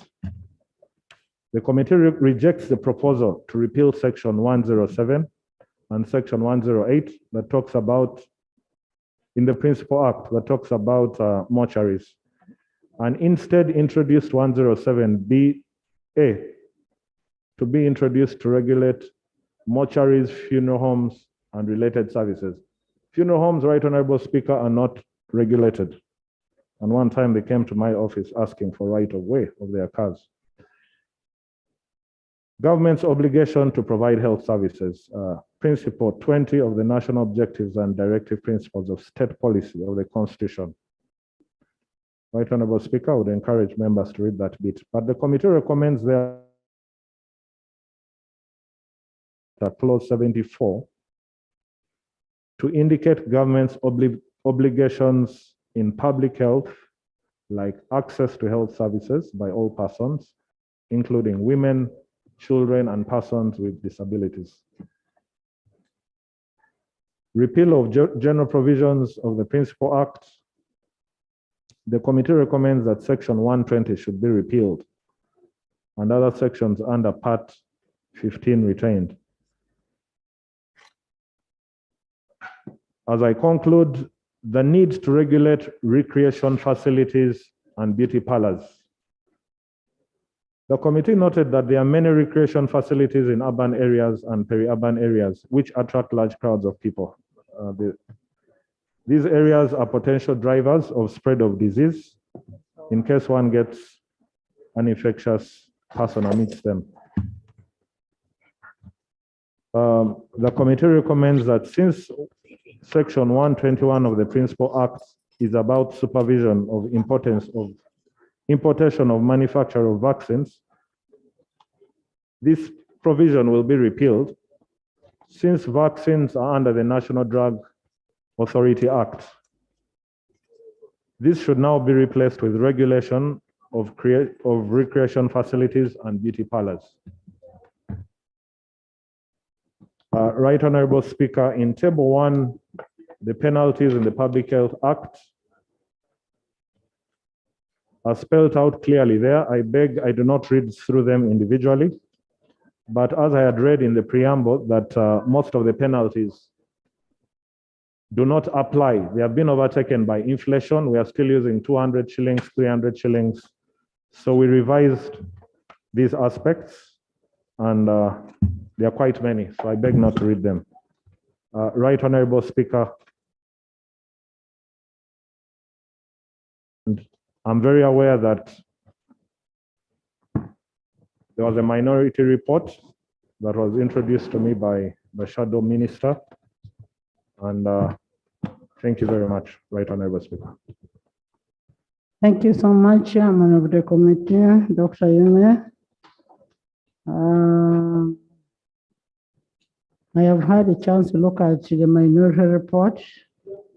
One of the issues of dissent is on codification and inclusion of the rights and responsibilities of patients and health providers. And of course, this is coming in clause 9.2 of the Principal Act. And of course, it talks about the users and the patients' rights. And I would like to guide that the patient's rights and responsibilities is better housed in a standalone legislation. That's what I would think. And I'm aware the member who assigned the minority report has a bill before me that is supposed to come under the patient's rights and responsibilities. I am going to give the member space in the order paper to bring that bill and should be housed alone. Then 2, the repeal of sanitary board without replacing them with equivalent bodies. By the time of the law that was made 87 years back, matters of hygiene and sanitation was exclusively under the health department. Today, the functions are under the various responsibilities, say, Minister of Water, Environment, and other government entities. So that is covered in other ministries. And then 3, repealing the advisory board for health. The committee seeks to retain the advisory board. Then the local authorities, the bill are sought to repeal that. It's repealing it. It's not leaving it there. And then compulsory vaccination of adults, that should be debated at committee level. Because I don't want to commit on that, that is at committee level.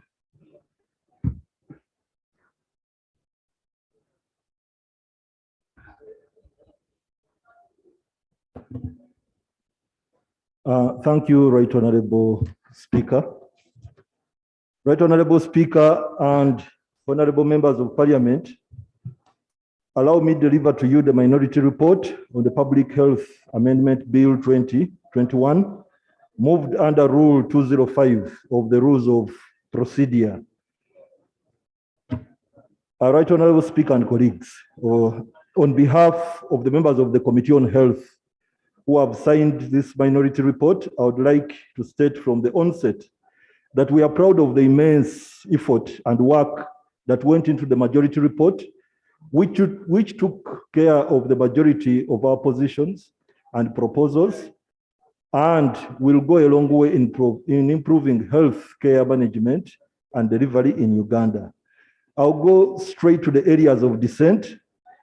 We dissented in 4 areas. The first was on the codification and inclusion of the following in the bill. Number 1, the patient's rights and duties. Number 2, the health service providers' rights and duties. Secondly, we dissented on the idea of repealing of sanitary boards without replacing them with equivalent bodies. Thirdly, we dissented on the idea of repealing the advisory board of health. And finally, we dissented on the compulsory vaccination of adults. So on codification of rights and duties of patients, we propose to insert a new section. But as you've guided, Right Honorable Speaker, that you also equally see it, and government should be obliged to deliver healthy care, we can consider it coming as a standalone law such that we beef it up properly. Otherwise, Ministry of Health equally also saw need of addressing this gap. And in 2009, having realized that in the 1995 Constitution, the right to health or government's obligation to deliver health is not expressed, it is only implied in the Constitution.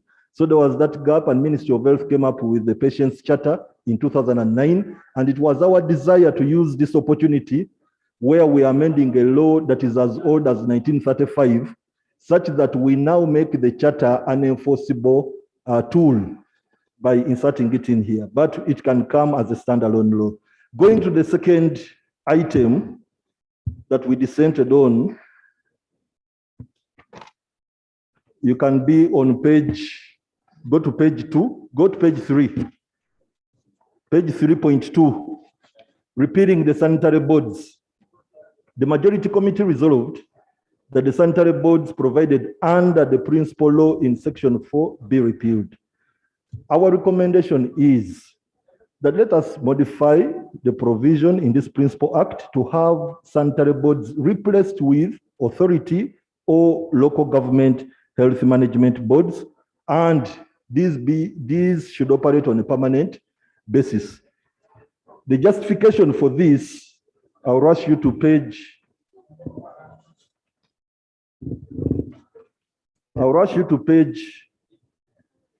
11 so that we conclude with this area of dissent. Page 11. So the justification is that the district health management boards should be permanent and always in existence to oversee and supervise healthcare delivery and promotion in the district. COVID-19 has exposed us to understand how better we can manage these health insurgencies. In COVID-19, we had ad hoc committees. You had the RDC heading a health intervention body or committee at the districts. So we want to transition from this nature to have permanent bodies that actually also drive the preventive medical agenda as well as the curative but preventive of healthy promotion. Permanent body that is recognized. Thirdly, we dissented, going to the third area of dissent.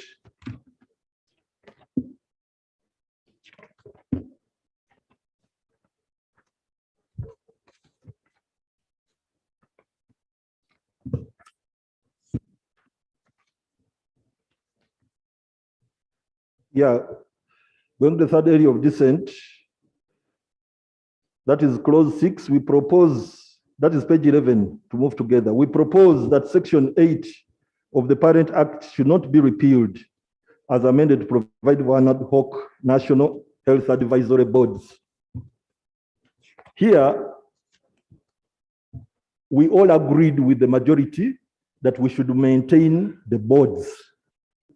Where we departed is when the majority decided that let the board be ad hoc, the National Advisory Board. Rather than repealing it, we agreed that we maintain it, but the majority wants it to be ad hoc. It is called upon as and when need arises. For us, we are saying, let it be permanent. We've now moved from an output, based budget to a program-based budget. We have so many ministries contributing to human capital development where Ministry of Health is contributing. The budget to that is 7.7 trillion. When you have so many players contributing towards one thing, you always want them to have a place where their minds and ideas converge. So we see it important that having a board would actually enable Uganda deliver on the program-based budgeting system, the new approach that the country has now taken on. Otherwise, we are still in the old system of doing things in silos, Ministry of Health running alone and all that. But most importantly, it is also important to realize that Ministry of Health has already an existing structure which mimics what we are looking at. This is the Healthy Policy Advisory Committee. This committee is in there. So this committee has no law to back it up, to establish it. So if this committee, the work of this committee is now taken up by the National Advisory Board, which is provided for in the Constitution by the way we are suggesting, then things can be better. And boards are nothing but governance. World Health Organization, to which we subscribe, has established a healthy care system structure. Can you be brief? We have a long way to go. Okay. Yeah, final on this, I'm saying that by going by the advice we are giving, we shall conform to the requirements of World Health Organization. We shall have a governance structure which is established or provided for by the law. Lastly, on the issue of vaccination, Can we discuss vaccination at committee stage? I can give a brief on our mind such that members can have our thoughts while debating. Thank you, Right Honorable Speaker. As per the World Health Organization guidance, compulsory vaccination should be the last resort. It should only be done after government has identified important ethical considerations and caveats that should be explicitly evaluated and discussed through ethical analysis. We are alive to the importance of mass vaccination in certain contexts, when it may be the only option to deliver the public good of public health, but at the same time, we are cautious to the sanctity of the right to consent to medical procedures. As laid down by the World Health Organization, ethical considerations of necessity and proportionality, sufficient evidence of vaccine safety, sufficient evidence of vaccine effectiveness and efficacy, sufficient supply, public trust, and ethical processes of decision-making should all be satisfied for compulsory vaccination to be allowed. Less of that becomes non-compliant to WHO. We therefore propose that if the possibility of compulsory vaccination has to be maintained, the law should require the minister to seek parliamentary approval before they can take effect. Right Honorable Speaker and honorable colleagues, we request you to consider and support the minority report. Thank you. Honorable Minister, do you have anything to say? Especially on compulsory vaccination, which is very contentious.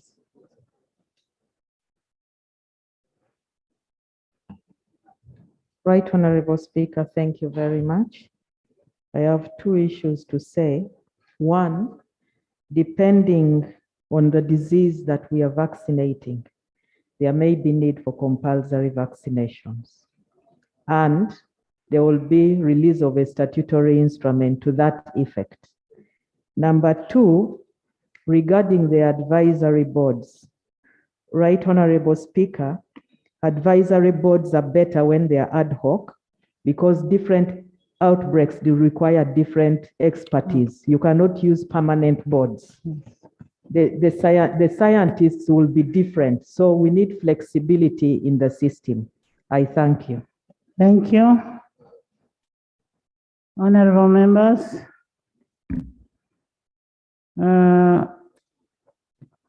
You want to debate on the report?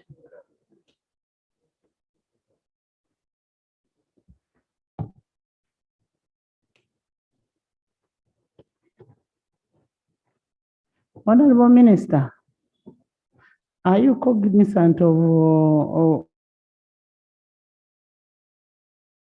some court rulings in effect to mass vaccination, compulsory vaccination? For instance, in Brazil, the Supreme Court has already ruled that it is legal for local governments to make COVID vaccination mandatory, while specifying citizens cannot be fiscally be forced, but you can have the regulations that you enforce, but rather than making it a compulsory thing.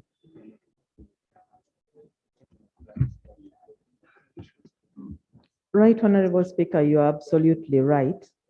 We are not forcing, but we shall have regulations towards that effect. So we are not putting it as a mandatory. Members, you need to understand this very well. You're not going to have it as a mandatory, but you're going to have regulations that should.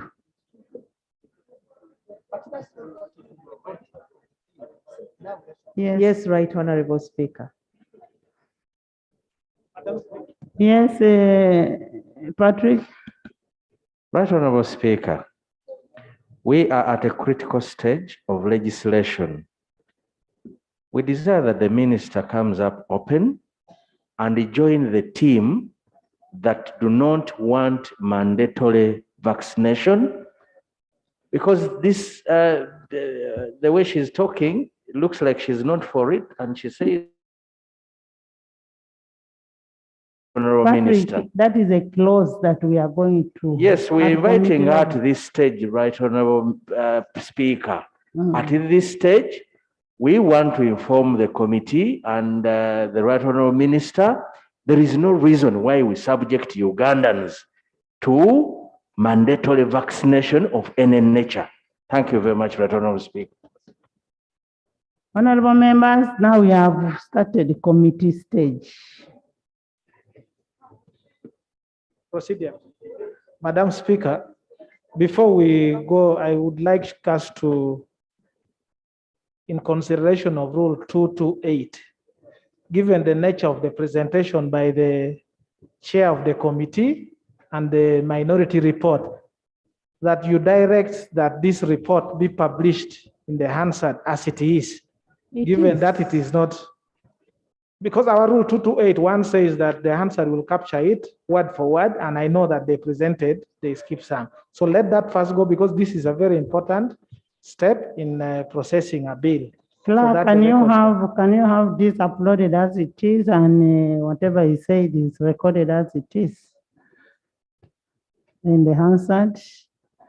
Yes, Sarah, not Atkins.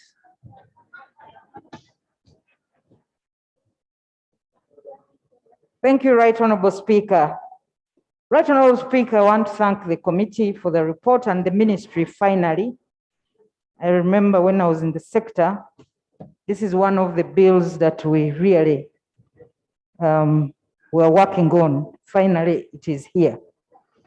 And Right Honorable Speaker, I want to really appreciate that investing in health is one of the most direct routes for us to have or create a healthy population. And Right Honorable Speaker, the benefits of vaccination are known. We've been able to deal with diseases the childhood killer diseases like measles, like polio, which we have eradicated, smallpox and others.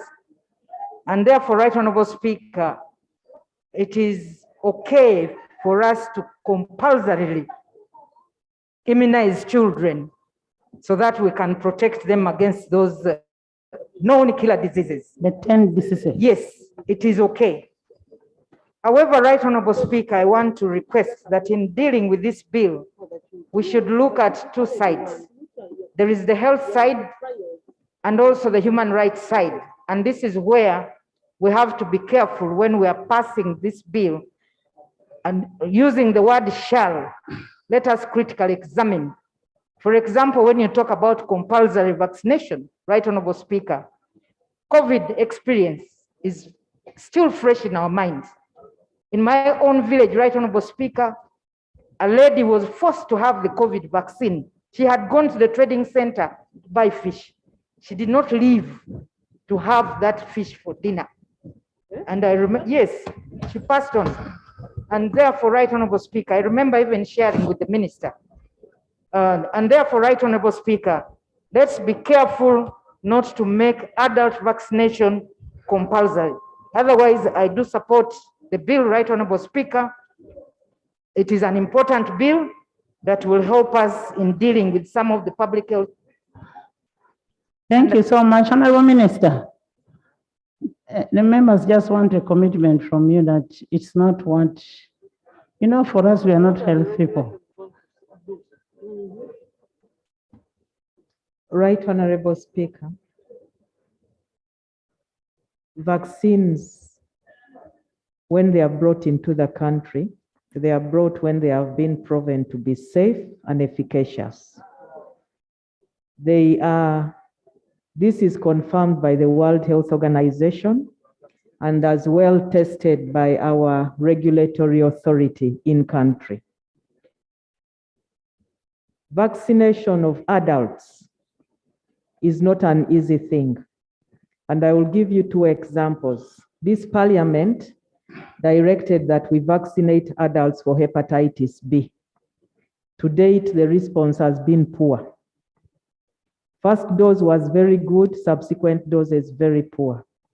Likewise, vaccinating adults for COVID-19 has been an uphill task. Therefore, we cannot make the vaccination of adults compulsory. We advise them to get vaccinated in the interests of their health. But for children, Right Honorable Speaker, for the diseases that have been confirmed to be necessary for vaccination, I do agree with Honorable Are you looking after cows by standing? Are you looking after cows?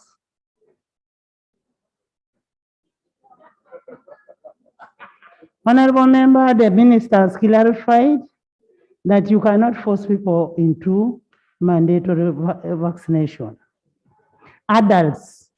However, for the children, there are those sickness, the vaccinations that are mandatory. And of course, you cannot vaccinate a child without a consent of a mother or a parent. That is what has been happening. And that is that. And honorable members, yes, Dr. Yume, you have something to say? Thank you very much, Right Honorable Speaker. I just wanted to provide some information that Part 3 of the Immunization Act 2017, which was enacted during the 10th Parliament, reads other immunizable diseases. And Section 10 reads administrations of vaccines in extraordinary cases. And it clearly spells out when these vaccines will be administered. Where a person has not been vaccinated, in case of an epidemic, when there is danger of entry of transmissible diseases into the country, whenever so required. But most importantly, Right Honorable Speaker, subsection 2 says the minister shall determine whether the vaccination required under subsection 1 shall be mandatory or not. So I think this is one of the safety nets. It's not mandatory. There will be determination. And Right Honorable Speaker, we have an immunization technical advisory group called UNITAG, NITAG, and the minister consults them from time to time. This is a technical scientific group. Thank you very much. Honorable members, the issues of immunization are included in Immunization Act 2017. And as you've heard, a section 10, section 3 is on immunization of children. And when you look at it, it talks about the immunization, which is, as per the advice, is not mandatory. And I think that should not be an issue of worry. Yes? Madam Speaker, when you read section 39 of what? Of the bill, clause 39 of the bill, Madam Speaker, I can read, and we determine whether this is mandatory or not mandatory, because we are still debating, but they are confusing us that it is not mandatory, but what is in the text is mandatory. I thought you're going to committee stage where you will either remove or leave it. Madam Speaker, that at debate level, we can process this, and when you reach there, we just remove. We have already resolved that issue. That is not mandatory. And we are going to delete it. Thank you. Because it's provided for under the Immunization Act. Honorable members, I put a question that the Public Health Amendment Bill 2021 be read for the second time. Those in favor say unto the contrary, nay. Ayes have it. The Public Health Amendment Bill 2021, Bills Committee stage.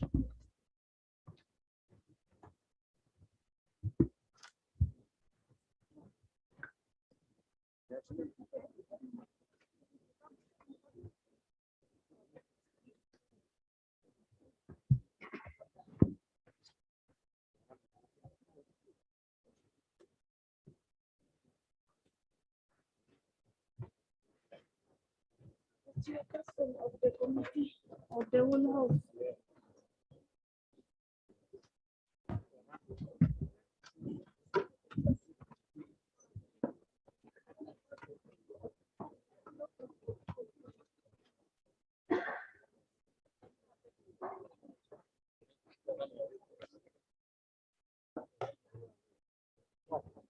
It is technical. We leave the message.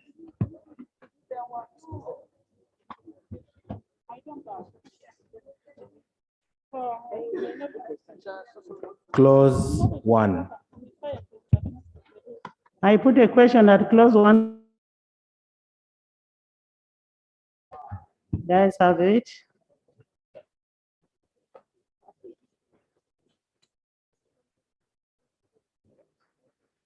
Clause 2. Clause 2, can we stand over clause 2 and go to the next clause, then we will come back to it in case we have other. Right Honorable Speaker, the committee seeks to amend section 1 Clause 2 stood over.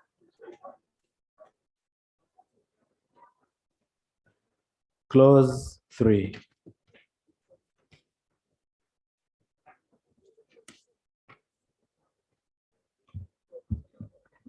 Clause 3, Chair. Repeal of section 4 of the Principal Acts. Right Honorable Speaker, the justification is that sanitary boards play a critical role in the public health and should be strengthened rather than abolished. Minister.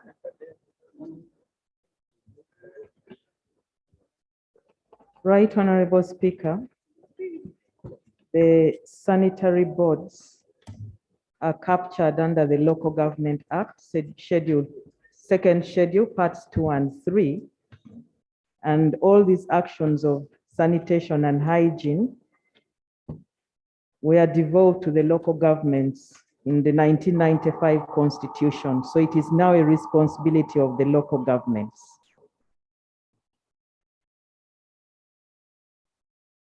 So are Right, you Honorable maintaining Speaker, it? we don't need to maintain it in the Public Health Act. So it is a deletion? Shadow? Yeah, thank you, Right Honorable Speaker. At the time this bill was drafted in 1935, there was nothing close to COVID, but with the exposure of COVID-19 and what we saw the Minister of Health doing, where she instituted the COVID-19 task force headed by the RDC, if COVID is a lesson to be taken to inform our future decisions, we find it important to have boards at the district level, which are provided for by the law. We do know that Ministry of Health is going to form a board, but the difference between the board is going to form and the board we are advocating for is that this one will be anchored in the law. It will be supported by the law. So we do ask and implore members that let us institute governance, a pillar which is well outlined in the health systems of World Health Organization. It's one of the 6 pillars. There are only 6. Governance is one of the pillars. If we have it at national level, let it be at district level.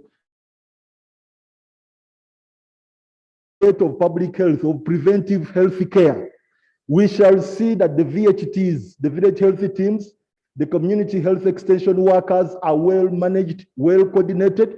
The people we have apparently in the structure are technical people who are really very busy with their assistant. They're only called upon as and when the need is there. So we want now a law today that anchors governance at the district level. So we propose that we maintain the sanitary boards, but we change the name. We call them the local government health management boards, and the Ministry of Health will assign, the Minister of Health will assign them duties as and when need is there, and they will drive the curative as well as the preventive health care mandate. Thank you very much.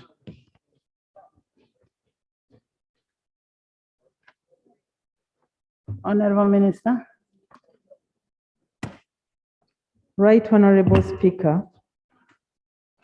The issue of sanitation and hygiene is well addressed in the Local Government Act. And all those actors that have been mentioned by my colleague are regulated under the Local Government Act. We cannot strengthen the Local Government Act under the Public Health Act. Rather, the Ministry of Health can work with the local governments to that we delete.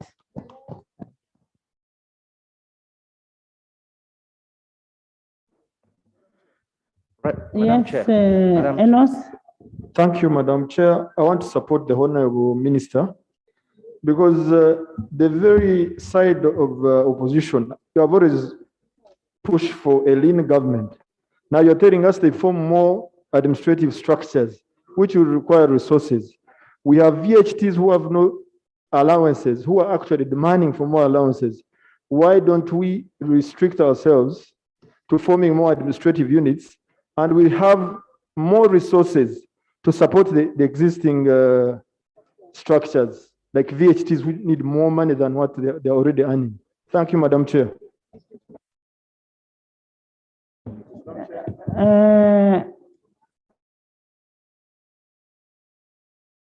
Thank you, Chair. Thank you, Speaker. The issue of health should never be fragmented. We should have a system from the center to the lowest. We have learned it from the COVID that it is very, very necessary to have a structure that runs down. But then those health committees at the district that are attached to the center so that we can manage disease and public health better and efficiently in this country.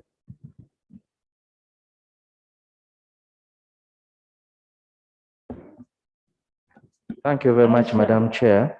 Aisha. Thank you so much, Right Honorable Speaker, Madam Chair. I pray that issues of health are not relegated to the local governments. When we had COVID, it took the whole president to sit with his ministers to decide on what should be the structure at district level. If we had a board at that time, things would be moving even right away. Most of the health issues we have they stem down from sanitary issues. We all know all our districts get problems because of the sanitary issues. Actually, if we had such boards, even the ministry would be briefed in time of the local issues at their level. It is so important to us that we get that board into which the information from the VHTs feed in, and then the board would feed the national level. It would be good for us to plan that way and solve the health issues of our people. I really pray and try to convince colleagues that they accept to put these boards in place for the sake of our people and the health of our people and clearing sanitary issues in our areas. Thank you. Honorable members, one clarification I need to make to you is Section 3 actually has no amendment. They are repealing Section 4 of the Principal Act, which is appointment of the sanitary boards. And they are saying in the sanitary boards, these duties have been distributed. When you're talking about sanitary, you're talking about water, you're talking about different departments that come together to do what is supposed to be done. So there is no amendment in what? In clause 3.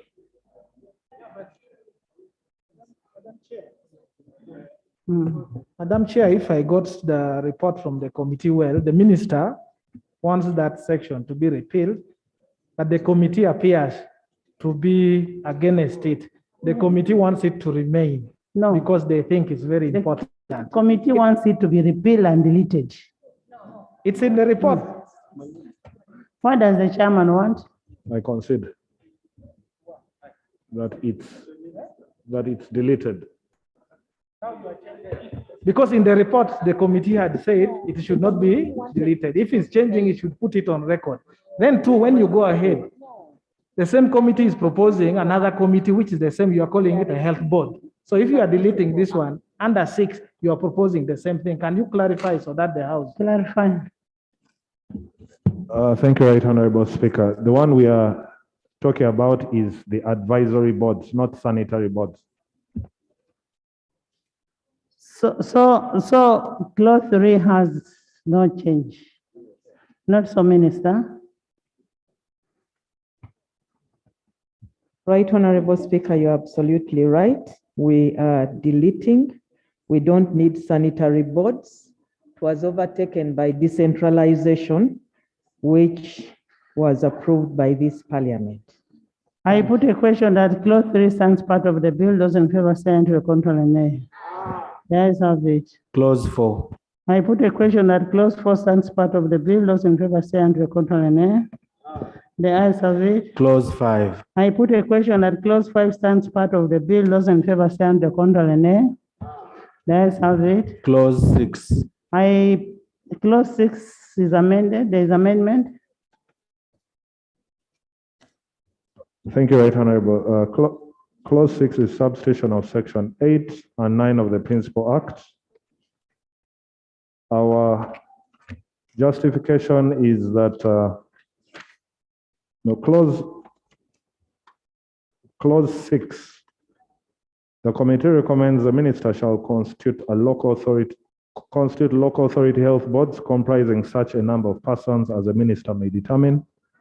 The membership functions, powers, and all matters pertaining to the proper functioning of boards constituted under Section 1 shall be prescribed by the minister by statutory instrument. The justification is that there is a formal way of having the public health structures at local authority involved administratively in the management of public health issues. Bullet 2 is the Public Health Act should remain overriding in matters of public health. Thus, Section 9 of the Public Health Act should be retained. Minister. Right, Honorable Speaker. Again, I will refer to the Local Government Act. We don't need this clause. 1, every health committee has a health management committee, every district. And every district has structures up to the village levels. So we don't need local authority boards.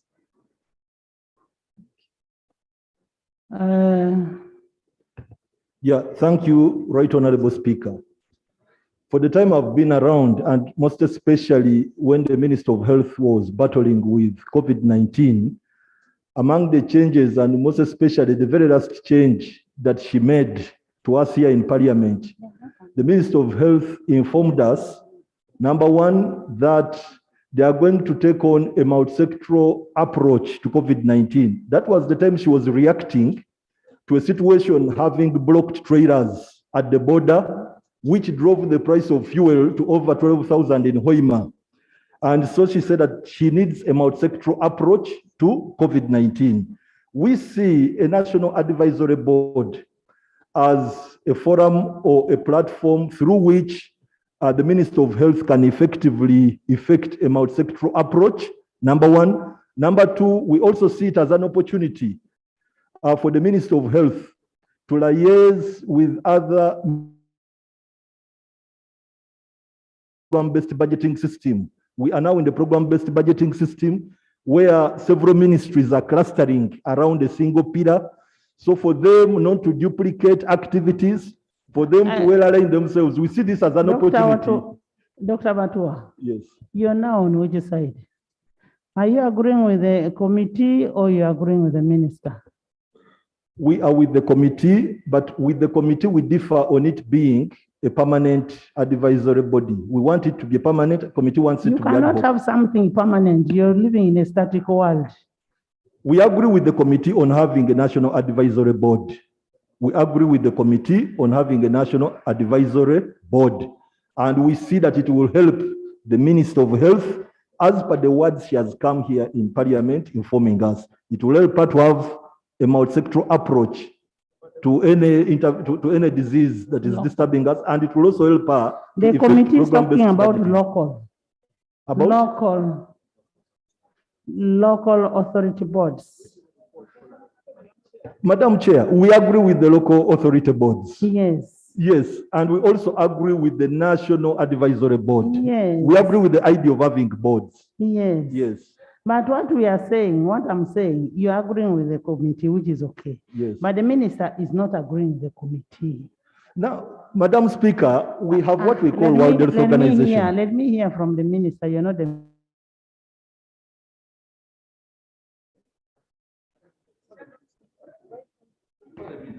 Right Honorable Speaker, like I clearly explained, the Local Government Act clearly explains what needs to be done up to the village levels. So we don't need local authority boards constituted all over the villages for purposes of disease management.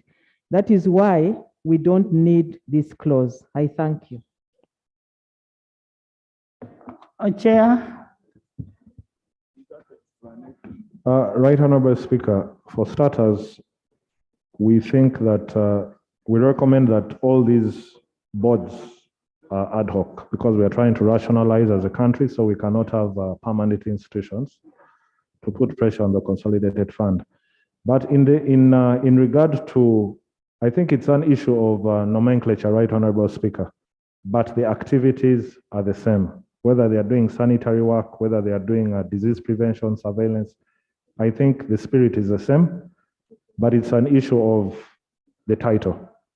For us, we should go with local advisory boards up to the grassroots level and co-opt all those ad hoc committees into the board. Thank you. Yeah, Right Honorable Speaker, I'm grateful to the position Can that the you, majority can you has taken. see it? Can I hear from here? You're not the one going to sign this report. Executive.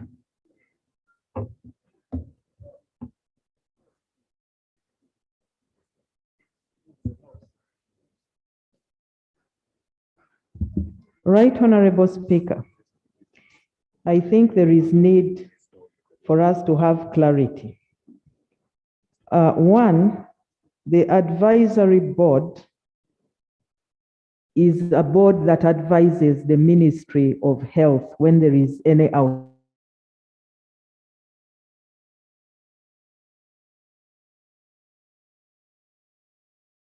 Advisory committee.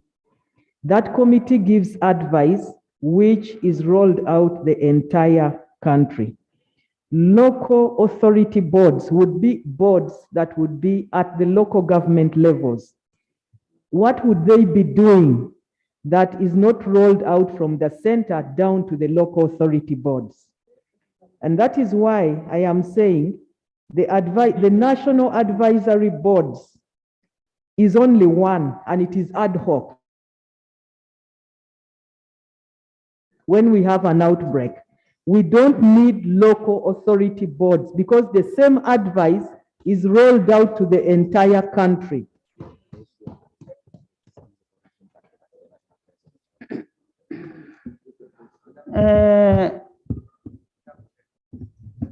Dr. Ayume, the minister is saying this is provided for under local government. And if it is provided for under local government, should you replicate it here?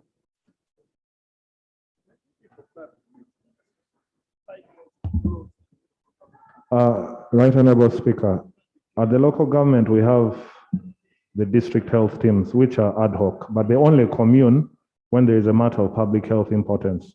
So our opinion was that these district health teams become the local government advisory boards because they do the same function at the local government level. Thank you.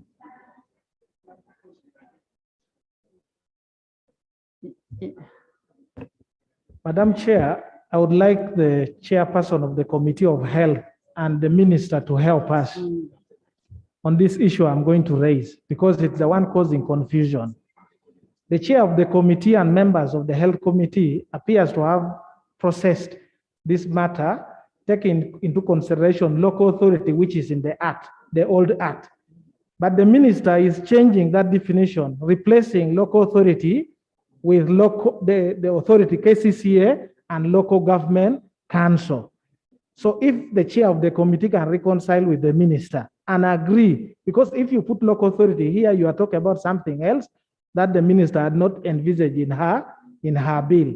So the word local authority is coming from the old act, and yet that whole concept of local authority is what the minister wants to do away with, to replace it with Kampala City Council Authority and then local government councils.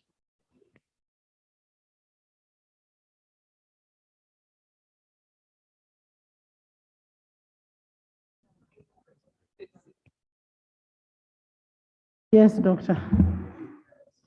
Right Honorable Speaker, we have harmonized with my colleague, the minister, and we concede.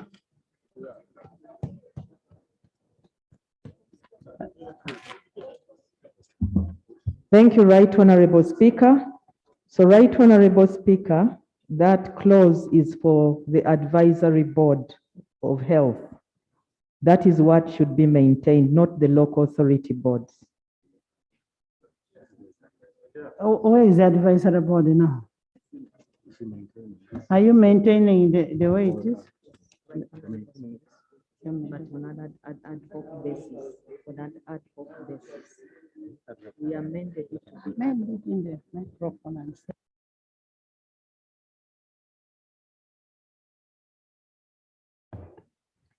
Right Honorable Speaker, let me read as it shall be. So for purposes of this act, the minister shall on an ad hoc basis appoint an advisory board of health based on whatever outbreak comes. Right Honorable Speaker, I'll draft it and make it available. I'll draft it.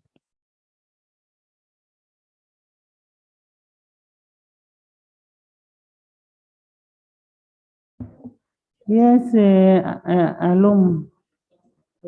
Thank you, Madam Chair. Madam Chair, since the minister have understood our explanation, but since she's in the process of drafting it, I would propose that we stand over this as she makes a proposal, then we understand how we are moving so that we move in a unified way, Madam Chair. We stand over it. And thank you. Madam Chair, if the minister has now considered her own bill had sought to repeal, we are on clause 6, repeal of section 8 and section 9. And if she's now agreeing with the committee has considered, the question then should be not even to tamper with it, take it as it's in the bill. It is. Yes, It stands part of the exactly. bill. Yes, it stands part of the bill. If you want to keep it, you have to delete this clause. Madam Chair.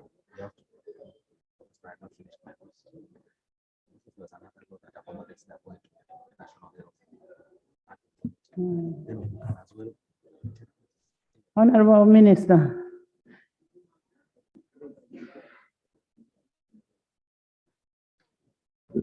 Thank you, Madam Chair. I think what I've understood with the minister, she's saying we shouldn't repeal section 8, but we should make an amendment to make it ad hoc as and when. Because advisory board, according to her argument, actually her explanation, there are special committees with specific qualities to deal with that particular outbreak. Meaning that when there's COVID, we shall need an advisory board with qualifications to help us on that. When there is Ebola, then we look for a committee that can advise us on issues related to Ebola. So I think we should make an amendment to make it ad hoc as and when an outbreak appears, but not to repeal it. Honorable Minister, look at section 6. The act. Why don't you delete clause 6 of the bill and maintain 8 of the parent act? Yes, check.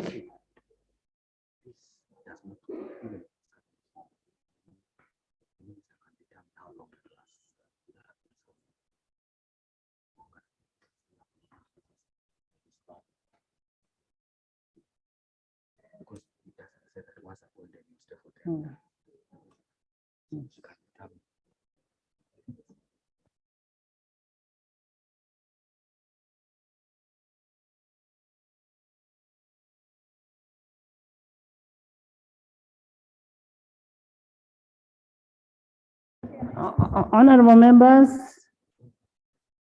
let's turn over clause 6 and as they reconcile and come up with something substantial. Clause 7. Clause 7, I put a question that clause 7 stands part of the bill. Those in favor stand the contrary nay. The ayes have it. Clause 8. I put a question that clause 8 stands part of the bill. Those in favor stand the contrary nay. The ayes have it. Clause 9. I put a question that clause 9 stands part of the bill. Those in favor stand the contrary nay. The ayes have it. Clause 10. I put a question that clause 10 stands part of the bill. Those in favor stand the contrary nay. The ayes have it. Clause 11. Clause 11. Amendment.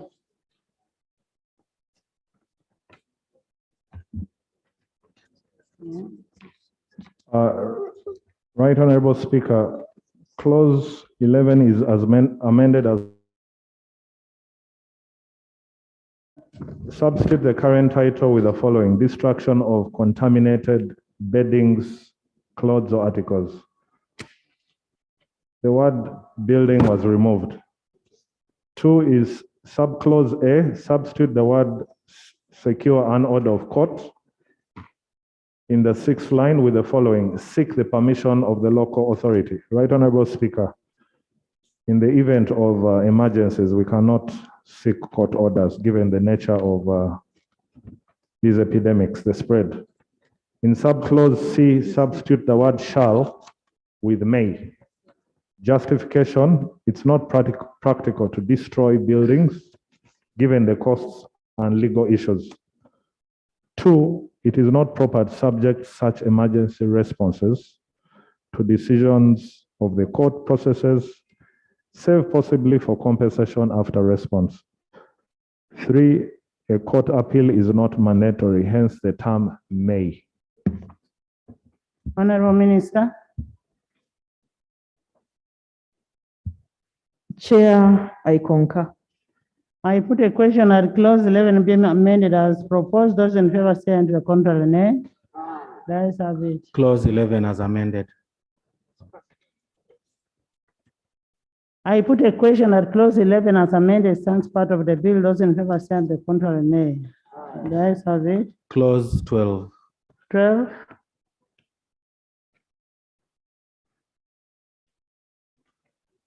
Right Honorable Speaker, amending section 17 and 18 of the Principal Act. For section 17 is substituted the following: provision of means of decontamination. A local authority shall provide a proper place with all necessary apparatus and attendance for the decontamination of bedding, clothes, or articles which have become contaminated, and shall use any articles brought for decontamination. For section 18 is substituted with the following: provision of conveyance of infected persons or thing. A local authority shall provide and maintain conveyances for the carriage of persons suffering from any infectious diseases or for the removal of any contaminated bedding, clothes, or articles, and shall pay expenses for carriage in such conveyance of any person so suffering to a health facility or other place of quarantine. Justification 1 is section 15 and 16 give the needed latitude for government action in case of a dangerous infection and should not be repealed. 2, on the other hand, government should remain responsible for providing ambulances to manage transportation of infected persons. Thank you, Right Honorable.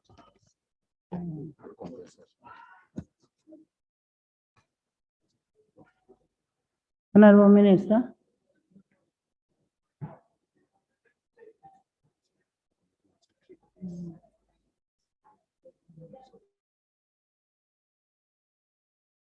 I concur. I put a question that clause 12 be amended as proposed. Those in favor say and to the contrary, nay. The ayes have it.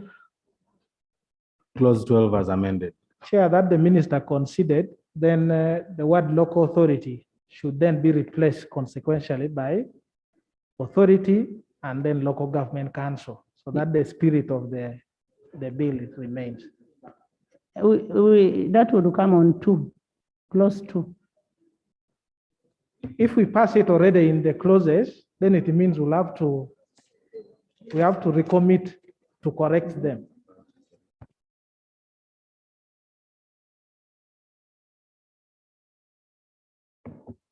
I thought local authority is a local government. Even KCC is a local authority. You ask your shadow minister of Public services here. Chair. Madam Chair. Clause 12 as amended. I put a question that clause 12 as amended stands part of the bill. Those in favor say and contrary, nay. Yes, have it. 13. Clause 13. Thank you, Right Honorable. Clause 13, amendment of section 19 of the Principal Act. In clause 13, substitute the word nursed with managed and the word hospital wherever it occurs in the bill with the phrase health facility. The justification, Right Honorable, is these are the most appropriate terminologies. Nursing mainly purposes to nurturing, cherishing, and fostering. Hospital is narrow, but health facility is broader and most applicable in the circumstances. Minister.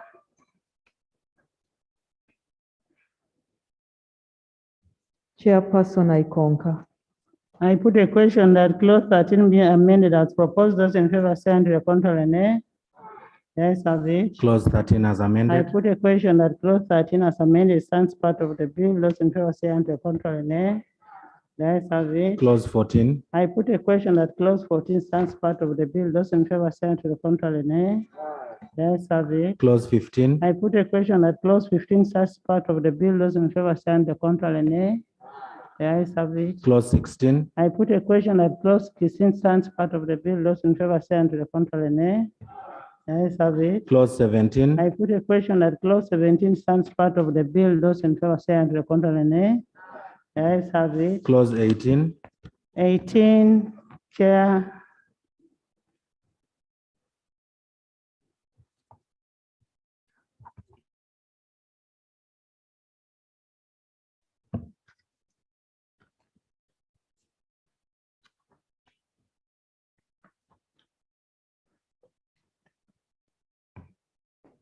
Right Honorable, is that clause 20? That's my 18. Repeal of section 24 and 25 of the Principal Act.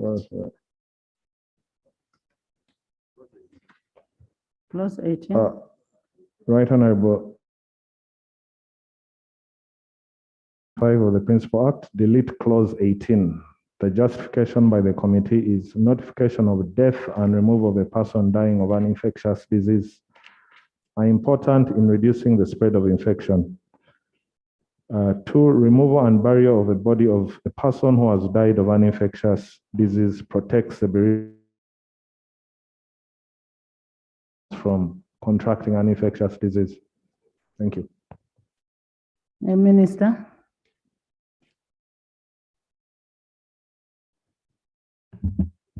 Chair, I concur. I put a question that clause 18 be amended as proposed. Those in favor say aye, to the contrary nay. The ayes have it. Clause 19. 18. I put a question that clause 18 be deleted as proposed. Those in favor say aye, to the contrary nay. The ayes have it. Clause 19. Clause 19. I put a question that clause 19 stands part of the bill. Those in favor say aye, to the contrary nay. The ayes have it. Clause 20. Chair. Thank you, Right Honorable. Clause 20, insertion of section 27A in the Principal Act. Insert the words a local authority or between the words to and a in the third line and between the words where and a in the fourth line.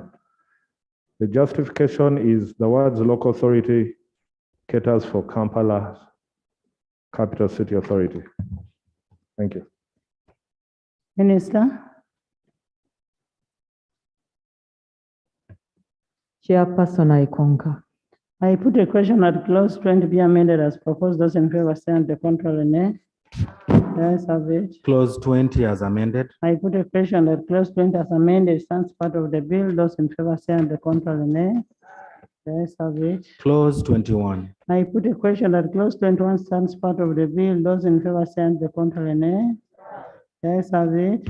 Clause 22. I put a question that clause 22 stands part of the bill. Those in favor say aye, to the contrary nay. The ayes have it. Clause 23. 23. Thank you, Right Honorable. 23 seeks to amend amendment of section 30 of the Principal Act. In paragraph B, insert the word for between the words substituting and subsection. B, delete numbering subsection 1. The justification, Right Honorable, is the word for was omitted and the proposed deletion is consequential to the flow of the amendment. Minister.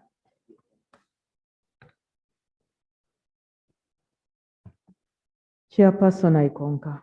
I put a question that clause 23 be amended as proposed. Those in favor say aye, to the contrary nay. The ayes have it. Clause 23 as amended. I put a question that clause 23 as amended stands part of the bill. Those in favor say aye, to the contrary nay. The ayes have it. Clause 24. I put a question that clause 24 stands part of the bill. Those in favor say aye, to the contrary nay. The ayes have it. Clause 25. I put a question that clause 25 stands part of the bill. Those in favor say aye, to the contrary nay. The ayes have it. Clause 26. I put a question that clause 26 stands part of the bill. Those in favor say the contrary, nay. The ayes have it. Clause 27. I put a question that clause 27 starts part of the bill. Those in favor say the contrary, nay. The ayes have it. Clause 28. Chair. Right Honorable, clause 28 seeks to amend section 36 of the Principal Act. In paragraph 3, the committee recommends that substitute the phrase 250 with 2,500.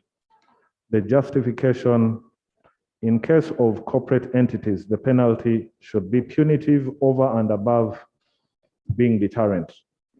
2,500 is about 50 million shillings because one currency point is 20,000 shillings. So we thought the 250 was not deterrent enough for corporate bodies. Thank you, Right Hon. Honorable Minister. Chairperson, I concur. I put a question that clause 28 be amended as proposed. Those in favor stand to the contrary, nay. The ayes have it. Clause 28 as I amended. put a question that clause 28 as amended stands part of the bill. Those in favor stand to the contrary, nay. The ayes have it. Clause 29. 29, Chair. Right Honorable, clause 29 seeks to amend the title of part 7. Whereas the bill says should replace smallpox with vaccination, the committee recommends immunization. The justification is the most appropriate term under the Immunization Act 2017 is immunization, especially so because Part 7 incorporates the substantive provisions of the Immunization Act. 2, immunization is broader than vaccination. Right Honorable, as I earlier mentioned, vaccination is the act, while immunization encompasses the act and the processes that happen for you to gain immunity. Thank you. Honorable Minister. Chairperson, I concur. I put a question that clause 29 be amended as proposed. Those in favor say under contrary, nay. The ayes have it. Clause 29 as amended. I put a question that clause 29 as amended stands part of the bill. Those in favor say under the contrary, nay. The ayes have it. Clause 30. 30. Chair. Thank you, Right Honorable. Clause 30, amendment of section 37 of the Principal Act. In paragraph A, and wherever it occurs, substitute for the phrase public vaccinator with the word vaccinator. Can be both in the public and private health facility setting.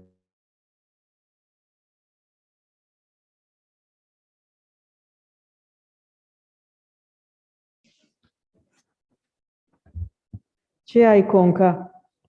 I put a question that clause 30 be amended as proposed. Those in favor say to the contrary, nay.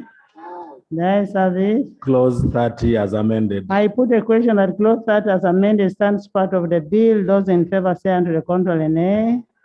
The ayes have it. Clause 31. 31. Thank you, Right Honorable. Clause 31, substitution of section 38 of the Principal Act. The committee recommends that clause 31 be substituted with repeal of section 39, 40, 41, 43, 44, 46, and 48 of the Principal Act, with sections 39, 40, 41, 43, 44, 46, 48, and 41 are repealed. For section 31, will be substituted with the following. That is clause 38, immunization of children. The justification is these provisions are lifted with the necessary modifications from the Immunization Act 2017, which is to be repealed in this bill.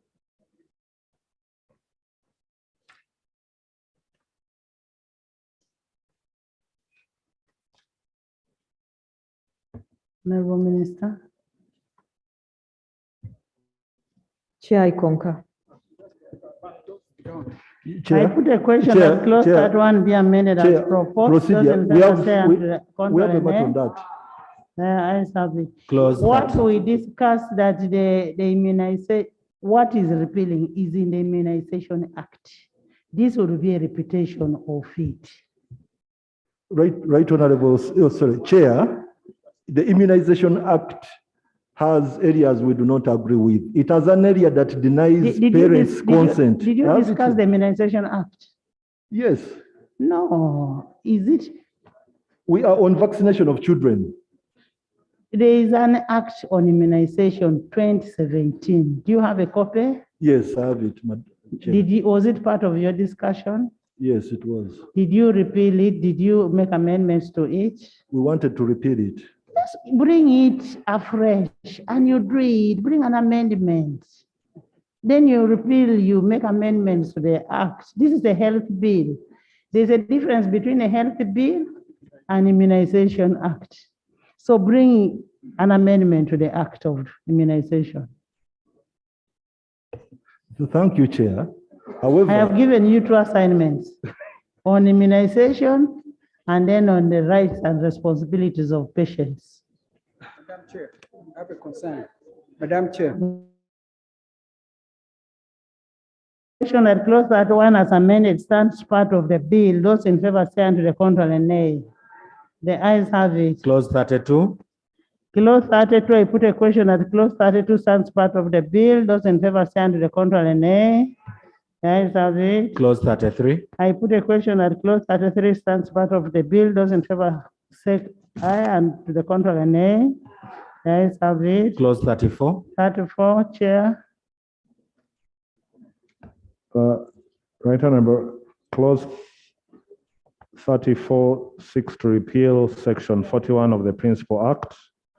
The committee recommends that this is deleted. The justification is this has been dealt with in the preceding amendment in clause 31.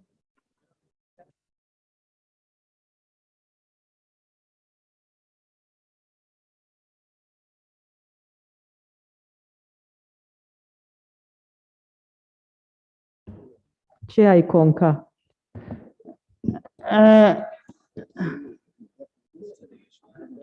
I put a question that clause 34 be deleted as proposed. Those in favor say and to the contrary, nay. The ayes have it. Clause 35. I put a question that clause 35 stands part of the bill. Those in favor say and to the contrary, nay. 36, Chair.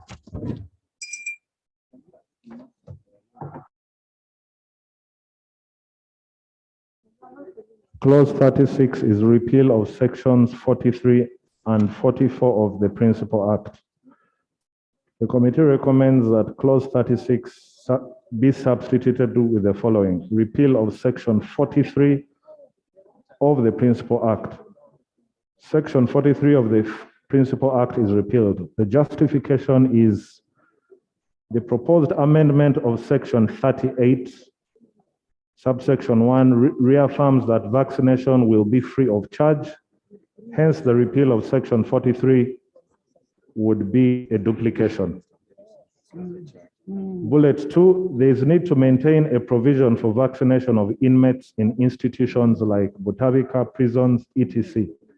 Hence, section 44 is retained. Thank you. Honorable Minister. Chair, I concur. Section 44 would emphasize the need to have these people vaccinated. I concur. I put a question that clause 36 be amended as proposed. Those in favor say and the contrary, nay. The ayes have it. Clause 36 as amended. Those in favor say under the contrary, nay. The ayes have it. Clause 37. 37.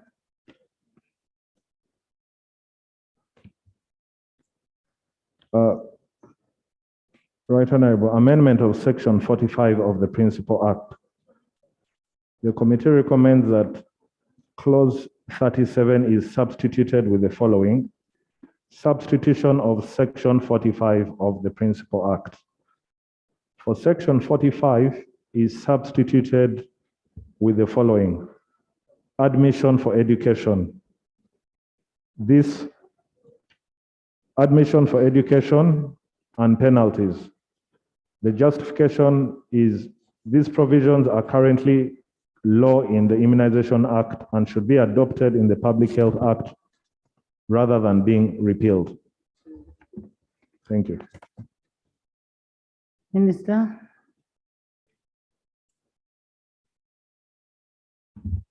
Chair, I concur. I put a question that clause 37 be amended as proposed. Those in favor say under the contrary, nay. The ayes have it. Clause 37 as amended. I put a question that clause 37 as amended stands part of the bill. Those in favor say under the contrary, nay. The ayes have it. Clause 38.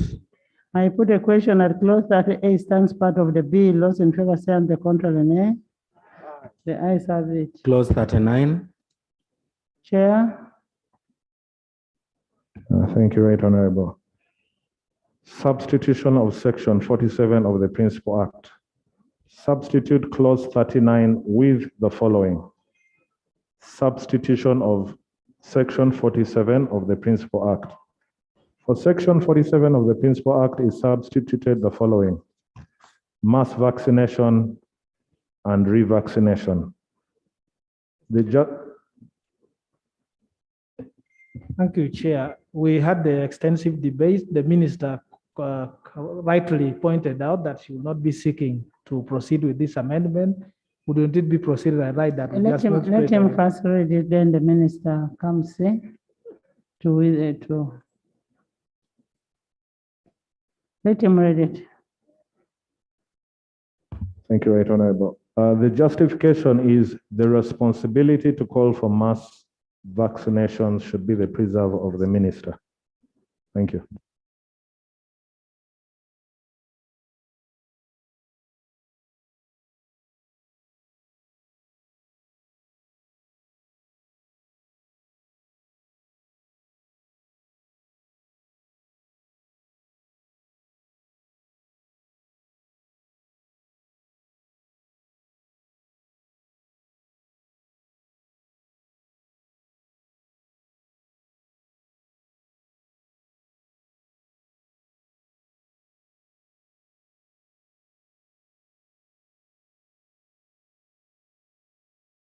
Yes.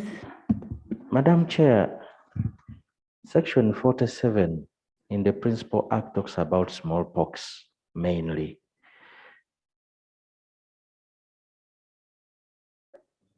What we need to deal with is the removal of the mandatory vaccination in here, how as they brought it.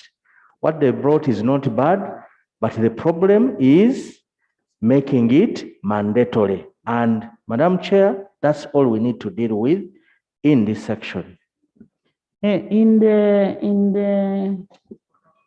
the Parent Act, it's talking about only smallpox. Now we are expanding it beyond smallpox.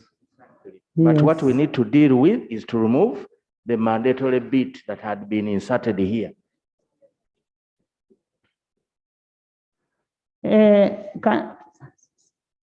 It is saying, in the event of occurrence or threatened outbreak of any disease in any local government, now put local government to local authority, or where it is necessary to conduct vaccination, necessary where it is necessary. Who is saying that that's like making it mandatory? Which school did you go to? There is mandatory, there is where it is necessary. I am reading what is in the, so that we correct it. to conduct vaccination or revaccination in the local authority, remove local government, or for specific category of residents.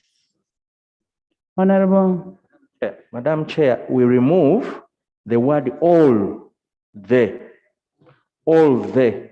We leave it that in local government for residents. Once we say all, or where it is necessary if smallpox breaks out in parliament. Bring the necessity in it. The necessity does not mandate, it does not become a what? Compulsory. you know, Madam Chair, for me, I have no problem because the ministry can determine that it is necessary, but it cannot be for all because there are some people who may not be fit for that vaccination. So the necessity is still okay, but all we need to deal with is to remove the requirement for all, even in the following section, where they are requiring all persons. We remove that. And in the last bit of it, where they're saying all persons, we remove that one. And we just leave it that the ministry may determine. Information. Dr. Eme? Thank you very much. In the Immunization Acts, Section 4, subsection 2, where a parent of a child produces a certificate signed by a medical practitioner certifying that immunization against any of the immunizable diseases is not advisable on medical grounds, an immunization card shall be produced by the parent showing that the child has undergone immunization with respect to other immunizable diseases in accordance with the second schedule. So, Right Honorable, the point I'm trying to make here is that there are some safety nets, and the committee was alive to the fact that there are circumstances where people will not be eligible. Thank you.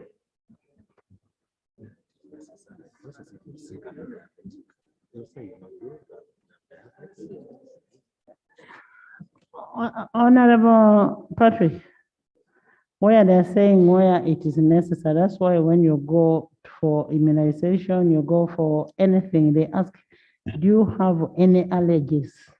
Are you allergic to anything? Madam Chair, Okay, how do you want to the frame necessity, it? Madam Chair. How do you want to frame it? Frame it for me. Madam Chair, for me, I propose that we leave the statements the way it is, but we remove where that brings the mandatoriness in it. For example, in part 1, where it reaches that in local government, all the residents, we remove that all the residents. When we go to, Madam Chair, this is my proposal. When we go to 1A, Madam Chair, there is, it reads that a local government council shall, where instructed by the minister, issue a notice posted in public face. So we remove that, all persons within the Local Government Act. And in B, Madam Chair, a local government council shall require any person, we say people in the local government, to be vaccinated or revaccinated, and shall, where we say require, we can say, can advise the parent instead of shall require the parent. So we remove those statements that make it mandatory and we leave it the way it is. And let's hear it from the minister first. Right, Honorable Speaker. First of all, I concur with the statement of my chair, and it is very clear. Part 1, it says where necessary, and I want to give my honorable colleague an example.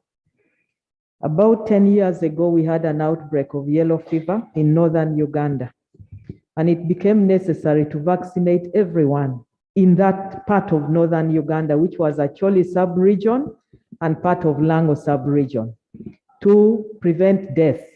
And that is what was done. So if you say others will get vaccinated and others won't, then you're not going to achieve the immunity that you want. So there is nothing wrong with this statement. I can also give another example. If we got an outbreak of chicken pox here in Parliament, are you going to vaccinate others and leave others? You have to protect everyone. So where necessary for all. Honorable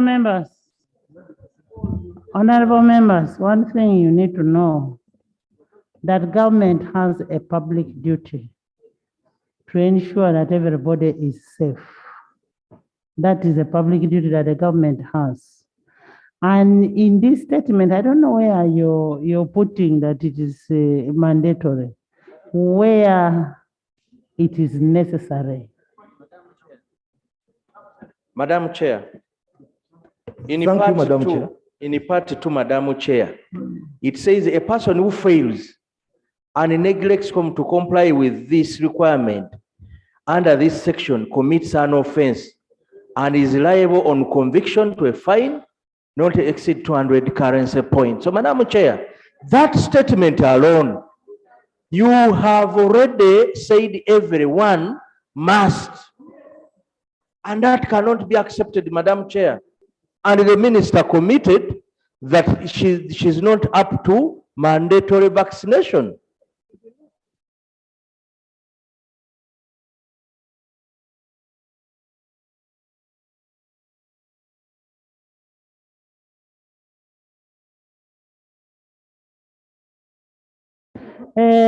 Patrick, what would you understand by the word specified category of residents? In 47.1, how would you interpret it?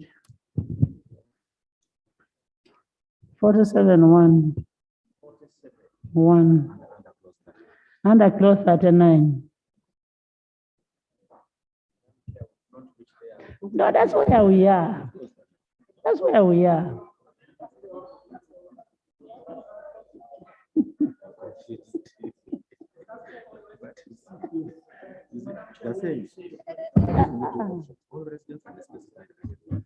We are saying all residents or specified categories. You get it, eh? So does that mean mandatory? Odur. Madam Chair, in law, once you prescribe a penalty, even if you don't read another thing, once you have prescribed the penalty, it means it is mandatory.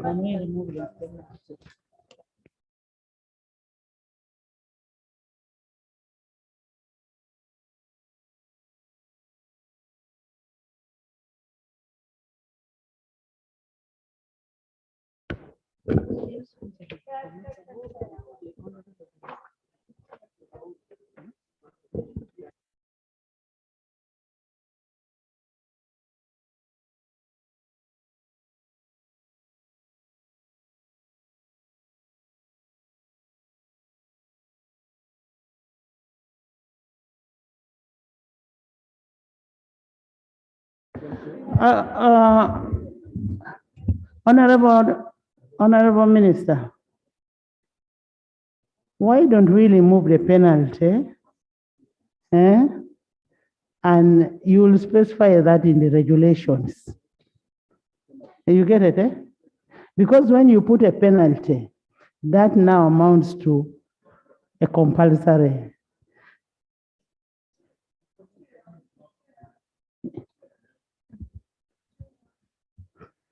Let's reconcile it. Right Honorable Speaker, does that also mean for children? We just had... No, we are not on children. Thank you. We are on adults. But mass vaccination and vaccination encompasses both adults and children.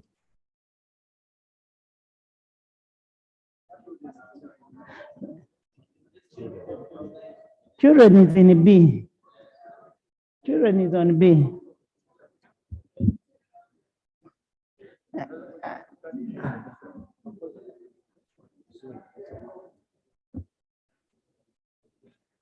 Let's hear from the doctor. Right Honorable Speaker, this This clause covers for both adults and children. And again, I want to give an example. If we get an outbreak of measles, are we going to vaccinate some children and leave out others? Then you break the clause and separate adults from children. But for me, I maintain that the clause should be upheld.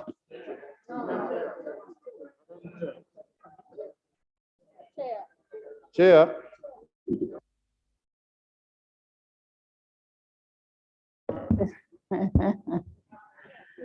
Presidential affairs. Yes, thank you so much, Right Honorable Chair. I'll give all of you to talk, don't worry. Thank you so much, Right Honorable Chair.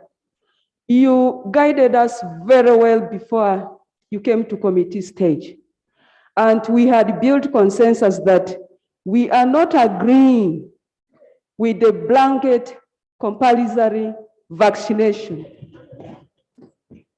So we expect at this point, any drafting should be consistent with what we agreed. But with what we have just received, Right Honorable Chair, is not consistent. We rather stand over it and a clear We are not statement. standing over anything. Thank you so much. Connie? Thank you, Right Honorable Chair. Chair, like my predecessor has just put it, if we put it as a blanket, we'll be putting some people at risk. Honorable Chair, in my area, during the COVID time, all the elderly men above 70 years who were vaccinated, all of them died. In my area, all of them, my father inclusive.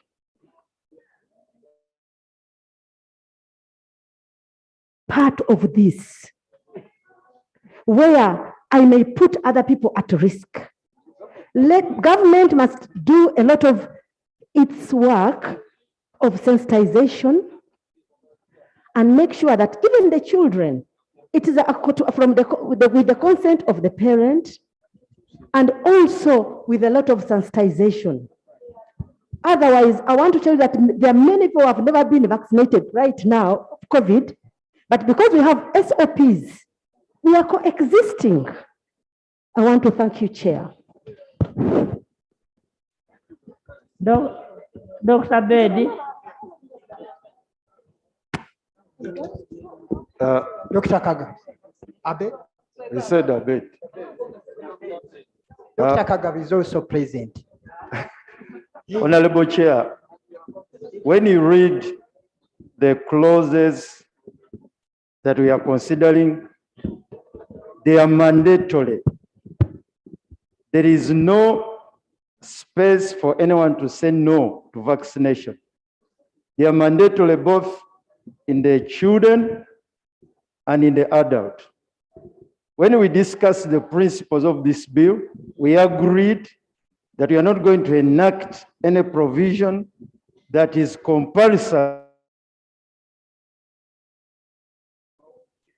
Right Honorable Speaker, Right Honorable Chair, 2, you have guided very well that 2 should be deleted.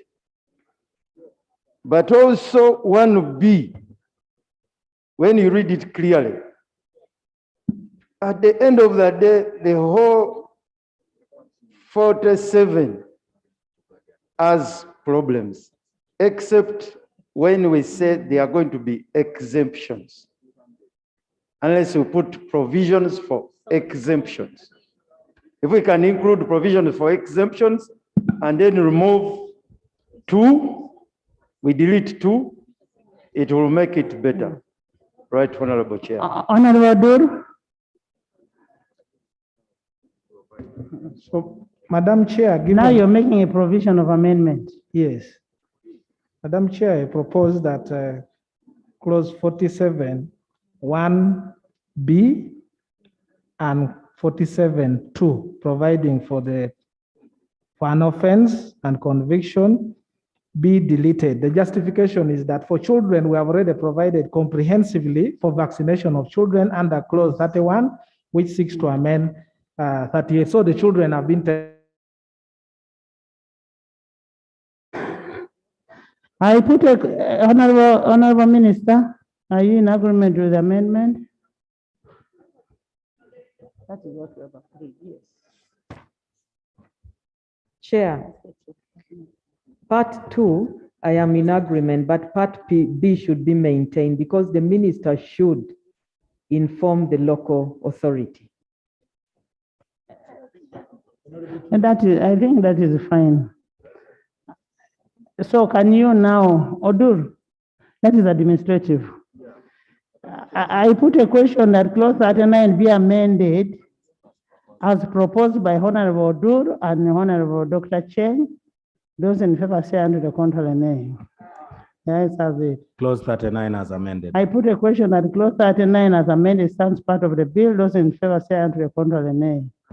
The ayes have it. Clause 40. I put a question that clause 40 stands part of the bill. Those in favor say under the contrary nay. I put a question that Clause 40. I put a question that clause 40 stands part of the bill. Those in favor say unto the contrary nay. The ayes. You mean you cannot even say aye? The ayes have it. Clause 41. Clause 41, new clause. Thank you very much. Insertion of a new clause. Right Honorable, we seek to insert a new clause after clause 40 as follows. Insertion of new sections 48A and 48B. 48A is vaccination or revaccination conditions, and 48B is misleading information about vaccines. The justification is deployment of vaccines can have adverse effects on the population. As such, a higher level of scrutiny should be applied before their use. And when it comes to misleading information about vaccines, Right Honorable, people who propagate false information need to be subjected to some punitive measures. Thank you. Honorable Minister. Chair, clause 48A, I don't agree, and I will state reasons why. You read it. Part A, the vaccine to be administered is approved by cabinet. This is not possible.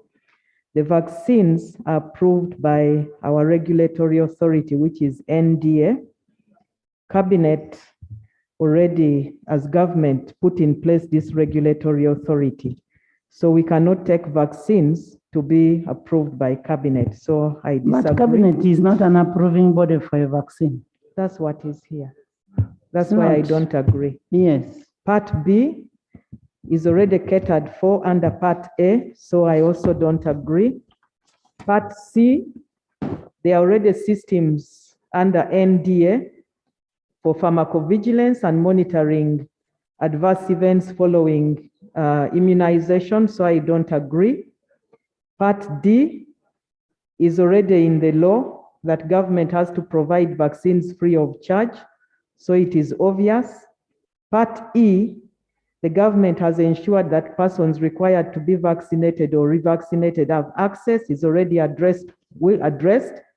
Then Part 2, the minister shall by statutory instrument issue guidelines regarding accessibility to and administration, also is already in the system.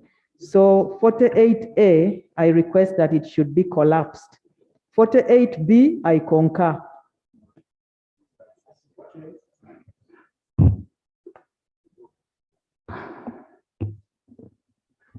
Is it a system or in the law? But Madam, our shadow minister is not talking. Right, Honorable Speaker, but the vaccination processes are clearly known. Vaccines are in the facilities, there's cold chain is in the facilities, and people go to get vaccinated at the facilities. We don't have to specify it by law. It is a system that exists. What harm does it cause? It is free of charge. No, what I'm saying, including it in the law, what harm does it cause?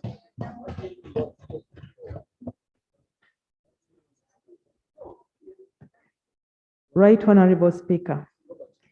If we are going to legislate on processes and systems that are obvious, it is not a smart law.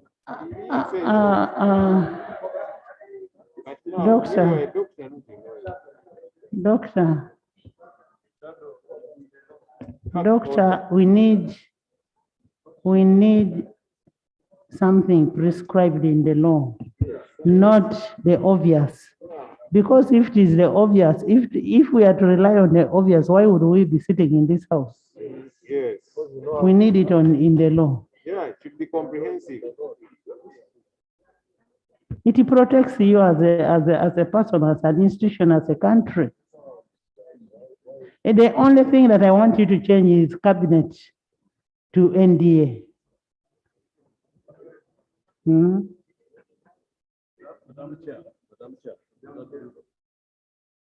Right, Honorable, some of these sub-clauses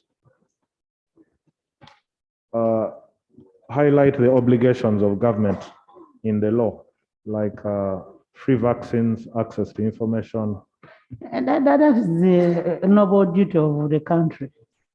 Yes, and that's why I was saying that we should not repeal what had been proposed.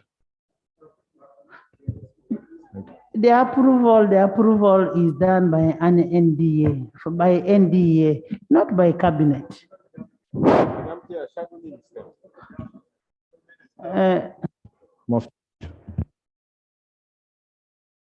Honorable Minister. Chair,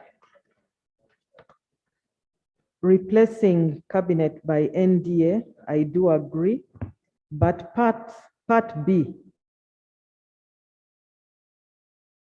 instrument issued detailed information indicating eligible and ineligible persons, health risks, and so on is already captured when we talk about NDA ensuring that the vaccine is safe. So once we say the vaccine is safe, we cannot repeat that. Then part C, the minister has by statutory instrument established vaccine adverse events reporting and management system. The pharmacovigilance is captured in the NDA Act. That is why I'm saying that some of these will be repetitions. Yes, Chair. It was not a matter of dissent. Right, Honorable. Part C gives the population some confidence to come forward for vaccination, because when we were interfacing with a number of stakeholders, adverse events was key on the agenda. So I humbly request that it is maintained. Thank you.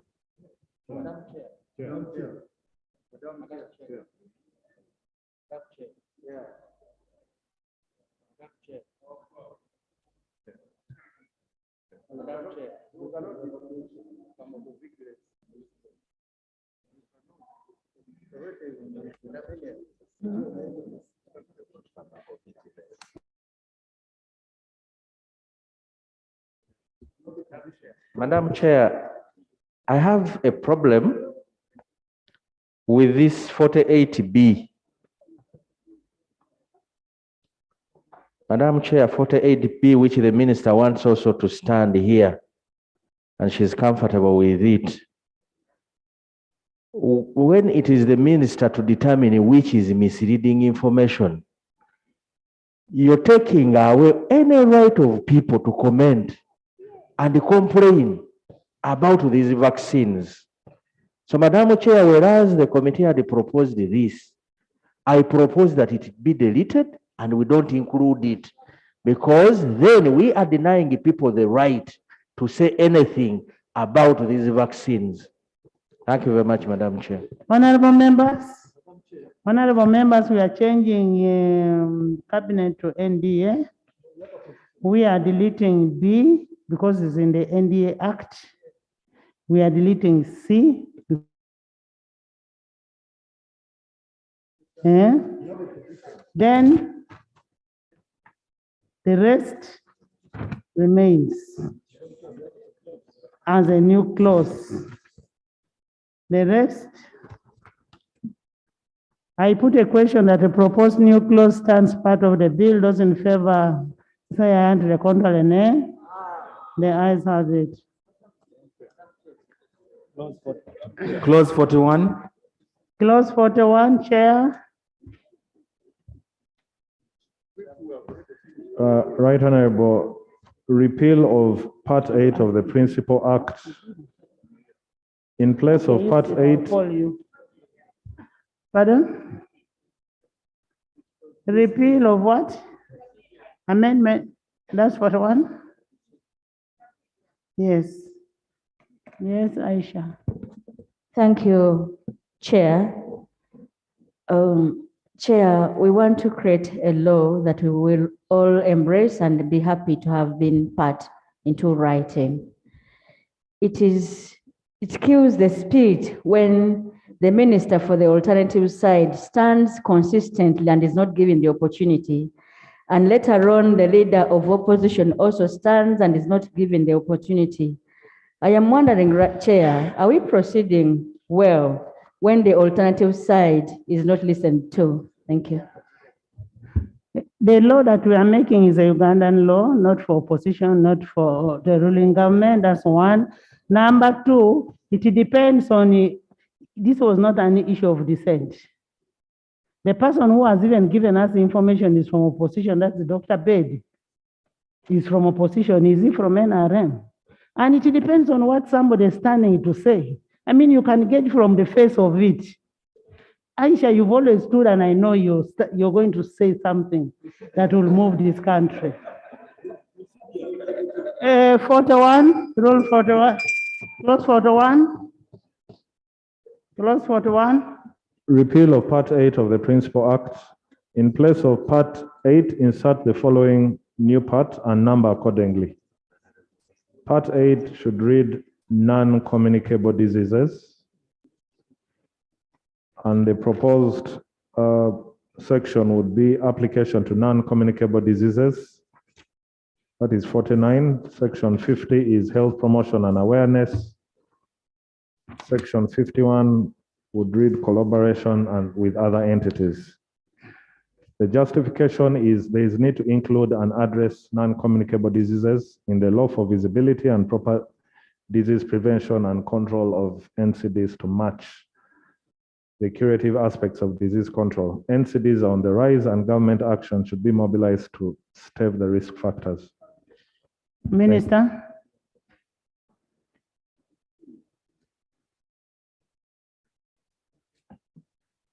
Chair, I want to appreciate my chair of the committee for this clause, but I have my worries. It will stop our health workers from attending to patients.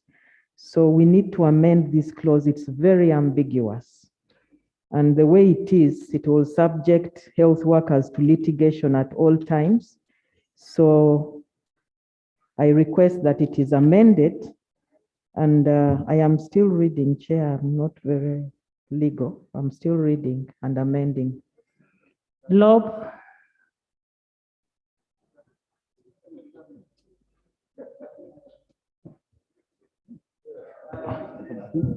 Chair, let me thank you for catching my eye at last.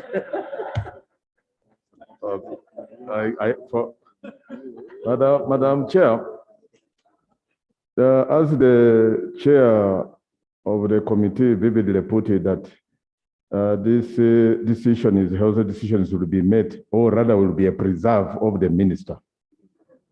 My take is that where are the people, where is the role of the people's representatives? It We should are, be we are looking at 49 venereal diseases. It has been repealed, and the minister is saying the no. one about the health workers is very important, because in the past we have had It is being repealed and replaced with the non-communicable diseases. Of course, What are you that is saying? where I would have wanted my line minister of health to have to weigh in. But you are not giving him an opportunity. Give him. Because he's technical in that area.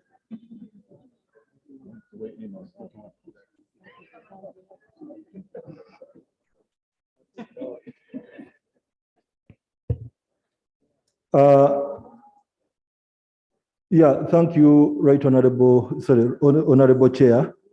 On 41, we agreed with the majority report. We don't have any dissent on that.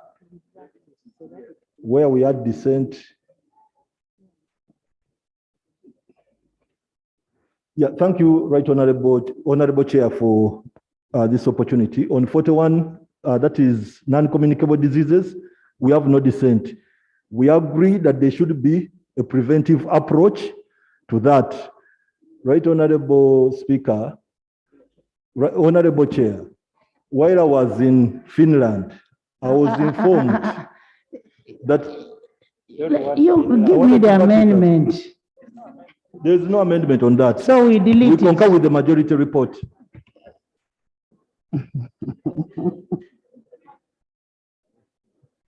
Dr. Ayume?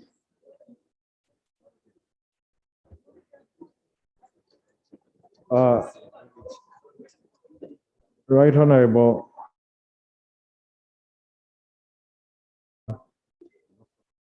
we concede that it should be removed.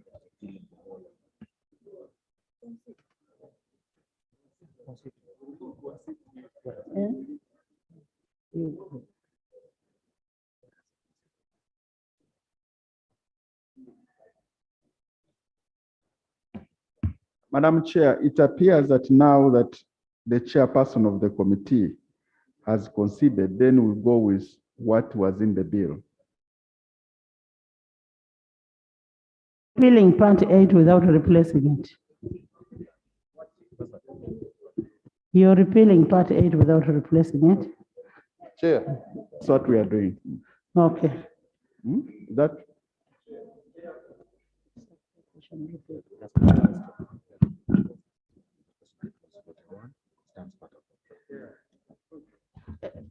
Right Honorable, part 8, we are repealing venereal diseases. Without replacing? We are replacing it with non-communicable diseases.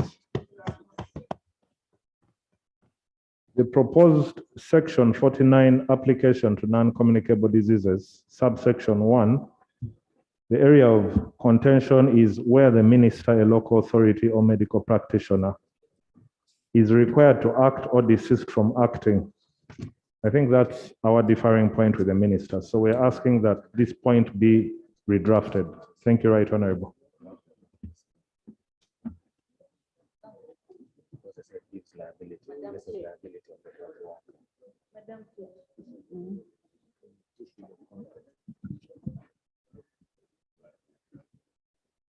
Madam Chair.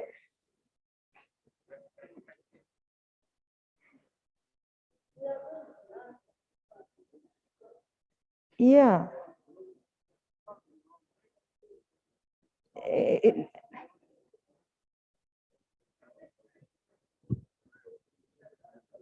Madam Chair, it is strange that the chairperson of the committee, who has rightly said that they delete that particular clause, now says they should redraft. I expected the committee to have come up with the draft for us to either accept or amend or reject, but now to say that we should redraft, who should redraft, Madam Chairperson? We all agreed that NCDs are important, but that is what you should have come with, to draft the sections for this House to adopt, which has not been done. Yes. Chair, this clause, particular clause, is on non-communicable diseases.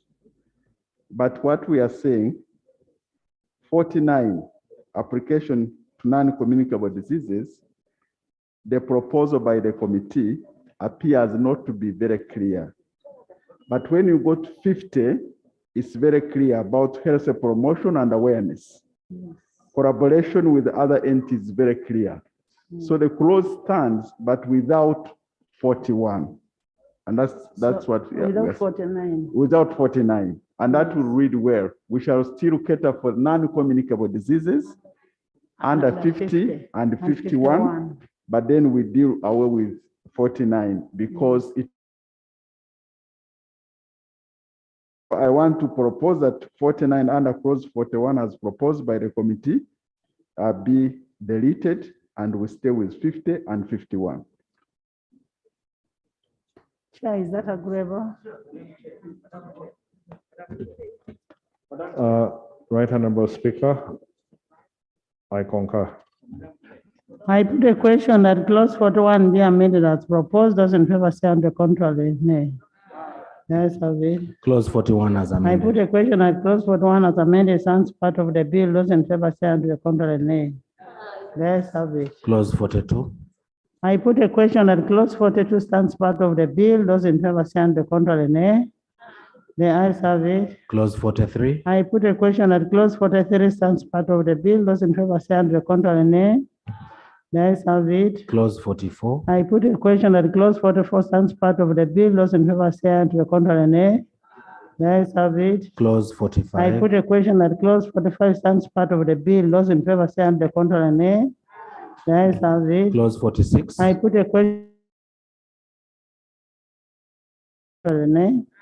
The ayes have it. Clause 47. I put a question that clause 47 stands part of the bill. Those in favor say on the contrary, nay. The ayes have it. Clause 48. I put a question that clause 48 stands part of the bill. Those in favor say on the contrary, nay. The ayes have it. Clause 49. I put a question that clause 49 stands part of the bill. Those in favor say on the contrary, nay. The ayes have it. Clause 50. Clause 50. I put a question that clause 50 stands part of the bill. Those in favor say on the contrary, nay. The ayes have it. Clause 51. I put a question that clause 51 stands part of the bill. Those in favor say on the contrary, nay. The ayes have it. Clause 52. I put a question that clause 52 stands part of the bill. Those in favor say on the contrary, nay. The ayes have it. Clause 53. I put a question that clause 53 stands part of the bill. Those in favor say on the contrary, nay. The ayes have it. Clause 54. I put a question that clause 54 stands part of the bill. Those in favor say on the contrary, nay. The ayes have it. Clause 55. I put a question that clause 55 stands part of the bill. Those in favor say on the contrary, nay. The ayes have it. Clause 56. I put a question that clause 56 stands part of the bill. Those in favor say on the contrary, nay. The ayes have it. Clause 57. I put a question that clause 57 stands part of the bill. Those in favor say on the contrary, nay. The ayes have it. Clause 58. I put a question that clause 58 stands part of the bill. Those in favor say on the contrary, nay. The ayes have it. Clause 59. I put a question that clause 59 stands part of the bill. Those in favor say on the contrary, nay.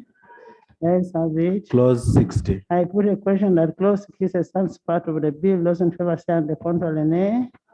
The ayes have it. Clause I 61. put a question that clause 61 stands part of the bill. Those in favor say on the contrary, nay. The ayes have it. Clause 62. I put a question that clause 62 stands part of the bill. Those in favor say on the contrary, nay. The ayes have it. Clause 63. I put a question that clause 63 stands part of the bill. Those in favor say on the contrary, no. The ayes have it. Clause 64. I put a question that clause 64 stands part of the bill. Those in favor say on the contrary, nay. The ayes have it. Clause 65. I put a question that clause 65 stands part of the bill. Those in favor say on the contrary, nay. The ayes have it. Clause 66. I put a question that clause 66 stands part of the bill. Those in favor say on the contrary, nay. The ayes have it. Clause 67. I put a question that clause 67 stands part of the bill. Those in favor say on the contrary, nay. The ayes have it. Clause 68. I put a question that clause 68 stands part of the bill. Those in favor say to the contrary, nay. The ayes have it. Clause 69. I put a question that clause 69 stands part of the bill. Those in favor say on the contrary, nay. The ayes have it. Clause 70. Clause 70. I put a question that clause 70 stands part of the Let's have it. Clause 71. I put a question at clause 71 stands part of the bill. Those in favor say and the contrary nay. Let's have it. Clause 72. 72. 72. Chairman. Thank you, Right Honorable Speaker. Clause 72 seeks to repeal sections 107 and 108 of the Principal Act. Committee recommends that clause 72 be substituted with the following. Insert a new section of 107A after 107 as follows. Regulation of mortuaries, funeral homes, and services. The justification is this area is not regulated. There is no justification for its repeal. The amendment is necessary for the protection of authorized cemeteries. Cemeteries have been reclaimed and repurposed into malls, shopping malls, and all that. We need to give the dead decent send-off. Thank you.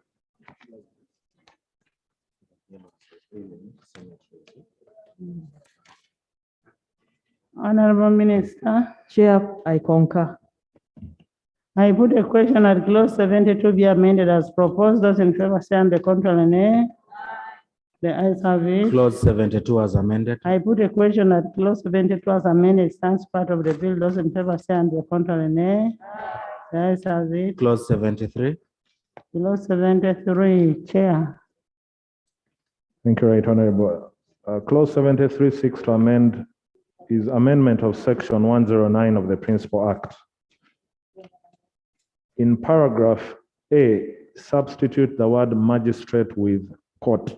The justification is the use of magistrate creates ambiguity in terms of jurisdiction envisaged since that term is not defined and there are different levels of magistrates. Thank you. Honorable Minister. Chair, I concur. I put a question at clause 73 be amended as proposed. Those in favor say aye and the contrary nay. Ayes have it. Clause 73 as amended. I put a question at clause 73 as amended stands part of the bill. Those in favor say and the contrary nay. Ayes have it. Clause 74. I put a question that clause 74 stands part of the bill. Those in favor say and the contrary nay. Ayes have it. Clause 75. New clause. Chair. Thank you, Right Honorable. Insertion of a new clause after 74. Insert new clause after 74 as follows.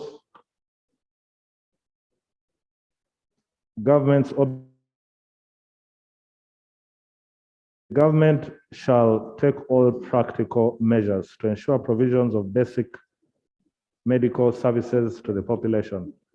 Ensure that all Ugandans have access to health services, provide health facilities and opportunities necessary to enhance welfare of women to enable them realize their full potential and advancement. Ensure that no child is deprived of medical treatment for any reason, and take appropriate measures to ensure that persons with disabilities realize their full mental and physical potential. The justification is the provision underscores the obligation of government as per the Constitution. Thank you. Honorable Chair, this clause is good. It unpacks what is in the Constitution. But I request that in the first sentence, we substitute the government shall with the government will. The government of Uganda has the responsibility to and a duty to its people. So we'll maintain shall. Next. Is that all? I put a question. I put a question that the proposed new clause stands part of the bill. Those in favor say aye and the contrary nay. The ayes have it. Clause 75. Chair, Clause 75, repeal of Part 15 of the Principal Act. Substitute Clause 75 with the following. Repeal of Section 120 and substitution of Section 121 of the Principal Act. Subsection A, Section 120 of the Principal Act is repealed. Substitute Section 121 of the following Principal Act with the following. Regulation of recreation facilities and beauty parlors. The justification is the general provisions should be maintained because they are relevant. The minister should be given powers to regulate recreation facilities and beauty parlors. Right, Honorable, this includes the saunas, which could be potential drivers of spread of disease. Thank you.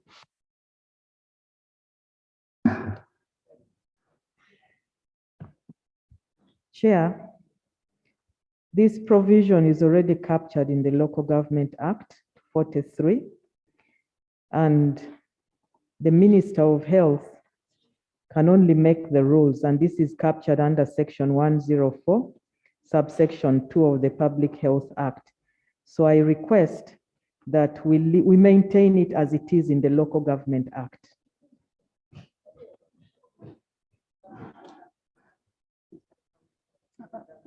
Chair. Thank you, Right Honorable. What have you considered the ministers? I concede to the minister's guidance and advice. Is it on everything or on saunas, on? Honorable Minister, can you reframe the how it should look like? 75, or you don't want any change? You will keep it as it is in the law? Yes. Okay. Okay. It is done.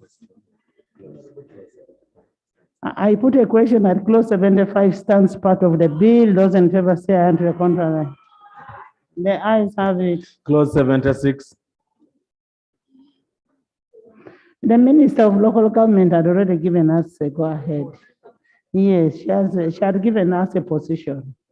She's the Minister of Local Government. Honorable Chair, what we didn't capture is the context in which local government looks at saunas is in terms of trading license and the likes. The minister makes rules and regulations. Obliged. Yes. Now, you need to create time, Dr. Batua, create time and always interact with your ministers on this side so that you share ideas. Next. Clause 76. 76, I put a question that clause 76 stands part of the bill. Those in favor say aye, and to the contrary nay. Ayes have it. Clause 77. I put a question that clause 77 stands part of the bill. Those in favor say aye, and the contrary nay. Ayes have it. Clause 78. I put a question that clause 78 stands part of the bill. Those in favor say aye, and the contrary nay. Ayes have it. Clause 79. I put a question that clause 79 stands part of the bill. Those in favor say aye, and the contrary nay.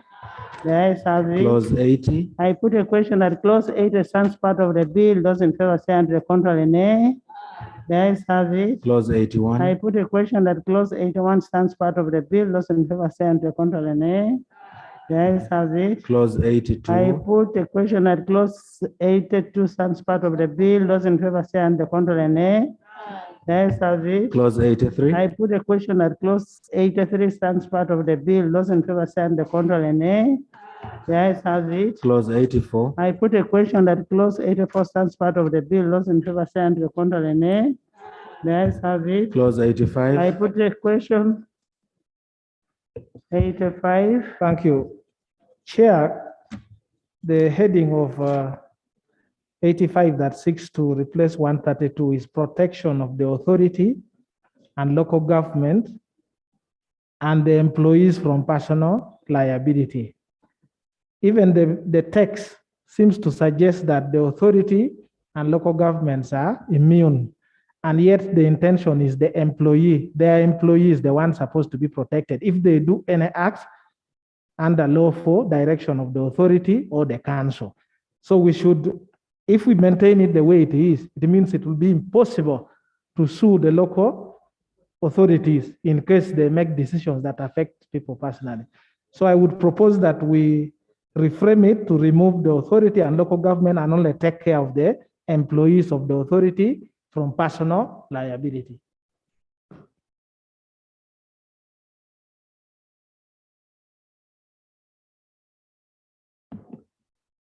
I concede.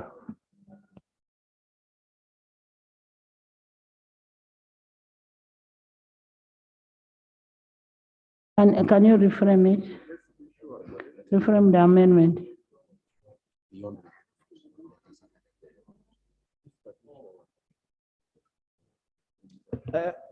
Madam Chair, I don't have the full amendment, but our technical team would understand that my point is to remove the authority and local governments, and then only allow it to proceed in the spirit of the employees. Yes. Yes, I think the technical team From can personal modify liability. in that direction.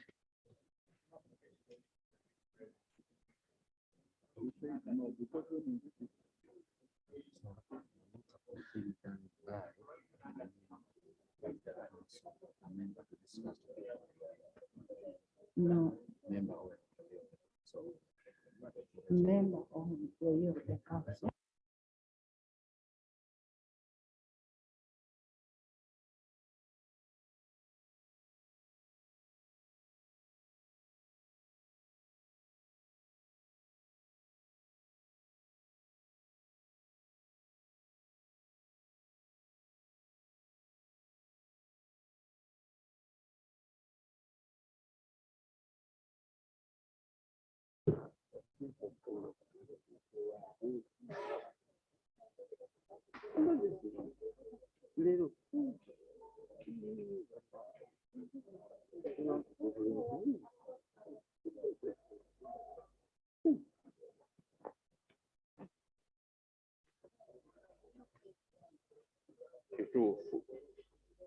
I understand, Madam Chair. Honorable Dur, I understand, Madam Chair, the position, a proposal by the member of the great part of the past, the UPC.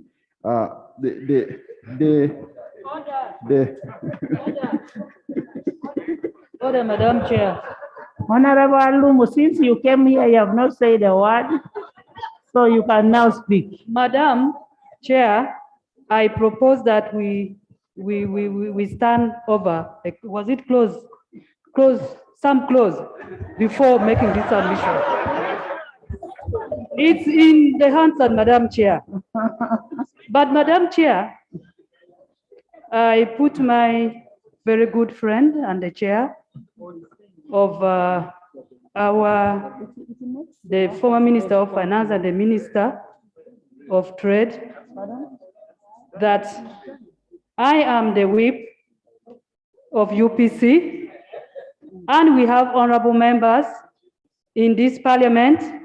Is it therefore in order for Honorable Minister Bahati to refer to the Uganda People's Congress, a party which is very important to this country, as the party of the past? Is it in order?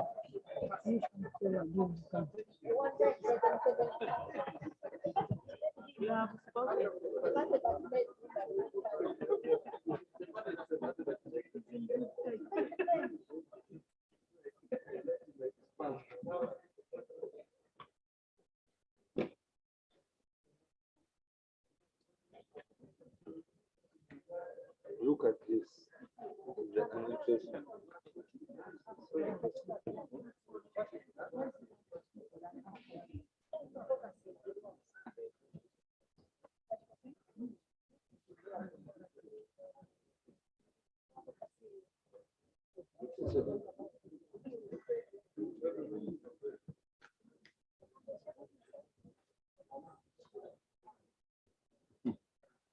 So, Chair, I wanted to suggest that his proposal we can maintain this particular clause because when you read the clause properly, it says that no matter or thing done by the authority or local government or by a member of the council of the authority or local government by any person acting under the direction of the authority or local government shall, if the matter or thing is done in good faith for the purpose of executing this act, subject the member of the council or the person acting under the direction of the authority or local government to any liability. And really we are talking about public health. We are not talking about anything. So I think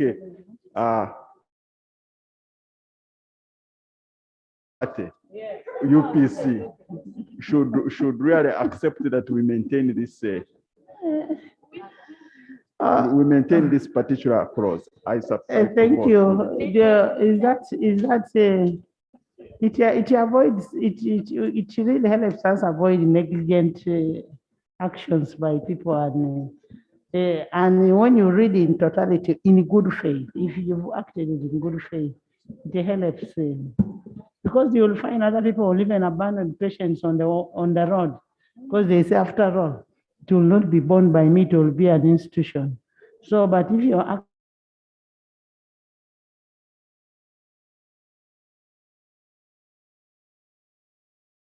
bill, those in favor stand the contrary, nay? Yes, there I have it. Clause 86. I put a question that clause 86 stands part of the bill, those in favor stand the contrary, nay? There I have it. Clause 87. I put a question that clause 87 stands part of the bill, those in favor stand the contrary, nay? There I have it. Clause 88. I put a question that clause 88 stands part of the bill, those in favor stand the contrary, nay? There I have it. Clause 89. New clause. Insertion after clause 88, that's amendment of section 138 of the Principal Act. Section 138 of the Principal Act is amended by inserting a subsection 2 as follows. Where the minister makes regulations for the implementation of this act, the minister shall do so in consultation with other ministers relevant in promoting public health. The justification is this promotes the One Health approach to public health. Thank you. Minister. Chair, I concur. I put a question that the proposed new clause stands part of the bill. Those in favor say and the contrary, nay? Nice have it. Clause 89. I put a question that clause 89 stands part of the bill. Those in favor say and the contrary, nay? Nice have it. Clause 90. I put a question that clause 90 stands part of the bill. Those in favor say and the contrary, nay? Nice have it. Clause 91. I put a question that clause 91 stands part of the bill. Those in favor say and the contrary, nay? Yes, have it. Clause 92. I put a question that clause 92 stands part of the bill. Those in favor say and the contrary, nay? Yes, have it. Clause 93. I put a question that clause 93 stands part of the bill. Those in favor say and the contrary, nay? Yes, have it. Clause 2. Clause 2 on definition. Interpretation.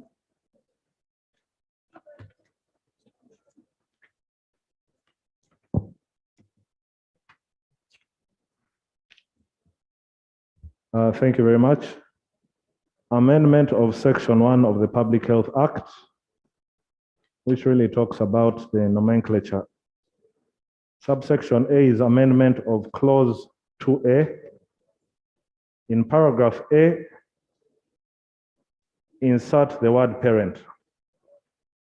So the justification is deletion of the word parent in the Principal Act opens room for a better definition of the same word as proposed in the amendments. In summary, in brief, we are going to have a better definition. Subsection 2 is new insertion. Insert the following new paragraphs immediately after clause 2A and renumber accordingly. B, by inserting in appropriate alphabetical order the following new definitions: adult, child, immunization, child, we got it from the Children's Act, immunization card, the minister, parent, this includes biological mother or father, guardian, talks about mother or father, parental responsibility, public health. We also thought that it's important to define what public health is. Pre-primary school, primary school, and vaccine. The justification, this is a reflection of the provisions of the Immunization Act, which are to be incorporated in the Public Health Act. There is need to have a standard definition of public health in the law, regulating the area of public health. The minister responsible for implementation of the law should properly be defined. Thank you. Honorable Minister. Chair, I concur. Thank you. I put a question that clause 2 as amended. Chair, on this clause 2 in the bill, paragraph A, was seeking to repeal one of the definitions, which is local authority, which we have extensively used. But the same G has the local government council and the Kampala Capital City Authority. So if the two, the chair and the minister, could reconcile so that we have one, we don't use them interchangeably because it's going to cause a lot of confusion. Do you want to maintain local authority to mean all local governments, or you want to replace local authority and council? Propose and we make a change. Because we can have the local authority together with the Kampala City Authority. My proposal would be, I tend to agree with the original proposal in the bill that in paragraph A, we repeal the word local authority. Because in law, if you are to even sue the council, you cannot say I'm suing a local authority, you must sue a local government council. So we shall remain with the authority, which means Kampala Capital City Authority, and then local government council as proposed. So wherever the word local authority appears, that we have done, it's consequentially now replaced. That's okay. That's okay. Yes, Minister. Chair, I agree with the honorable member. Thank you. I put a question that clause 2 as. Yes, thank you, Chair. We've just put up a legislation that one who acts in good. Just think that good faith needs to be defined because it can be very subjective. I think it should be defined. What is good faith? Okay, define for us good faith. Define it. No, you define for us from good faith. No, Chair, we don't need to define it. The courts have over time agreed on the interpretation of good faith. And determination of good faith is subjective. Yes. Yes. Thank you. I put a question that clause 2 has be amended as proposed by Honorable Odur Jonathan of UPC. Those in favor say aye, the contrary nay. The ayes have it. Plus Honorable Ayume's amendments. Clause 2 as amended. I put a question that clause 2 as amended stands part of the bill. Those in favor say aye, the contrary nay. The ayes have it. Clause 6. Clause 6, Honorable Odur. Honorable Minister. Chair, For purposes of clause 6, we are proposing the following. And I will read, for purpose of this act, the minister shall establish a committee as the advisory committee of health, comprising of the Director General Health Services or his or her representative as the chairperson, and such other member as the minister may see fit to appoint. 2, the tenure of the members of the advisory committee of health will be ad hoc. 3, the chairperson of the committee shall appoint such person as he or she may deem fit to be secretary. Notwithstanding subsection 1 and 2, the minister may by order vary or cancel the membership of the committee. 5, the minister may make rules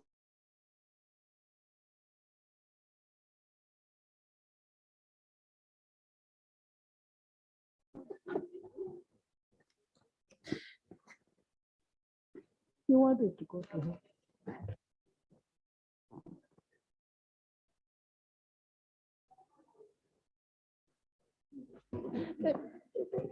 Madam Chair, I think we made a mistake by telling the minister to to propose the amendment here.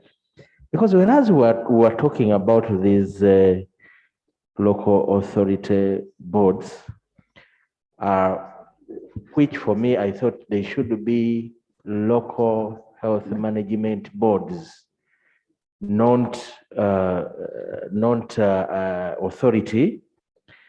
But the minister, everything she has brought is talking about the minister. Honorable Oshabe. So, Honorable Shabe, the minister is not Jenna Chen, it is the minister. Tomorrow, Jenna Chen is laying in bed now, she may not sleep on that bed. And if somebody tells you to give you a buffet and tells you to serve, you serve little. But Madam Chair, she has not acted in good faith in bringing this amendment. Madam Chair. Your member is talking. No, as seated, as given way. You know, we may be lucky at this time that the Minister of Health is a technical minister who is a doctor. But we may in the future get a minister who may not be, because in the past we have had ministers who are not technical in that office. Like my good friend from Zimbabwe. Madam Chair, the minister, in some of these decisions, he should seek the approval of Parliament. Yes. Honorable members. The House of Representatives. Honorable members, we need to be consistent. The insurance law we made, we talked about the minister. The public finance, the petroleum law, it is a minister. This is the one who bears a political responsibility.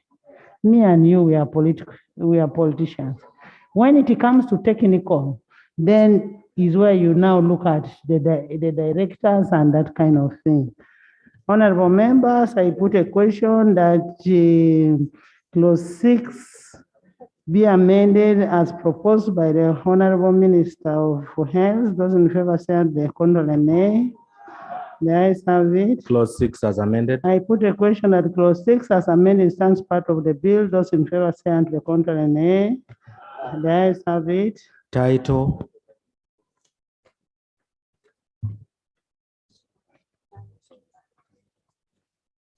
I put a question that the title stands part of the bill. Those in favor say the contrary nay.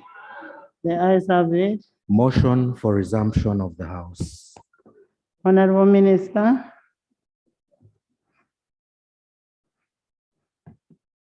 Madam Chairperson, I beg the Committee of the Whole House reports thereto. Thank you. I put a question that the House do resume and the Committee of the Whole House reports thereto. Those in favor say the contrary nay. The ayes have it. Sir, I think you're dreaming about Busia.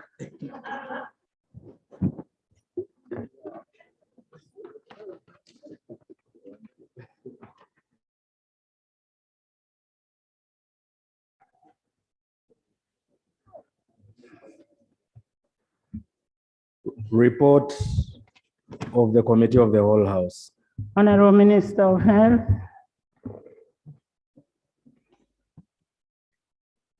Madam Speaker, I beg to report that the Committee of the Whole House has considered the bill entitled the Public Health Amendment Bill 2021 and passed it.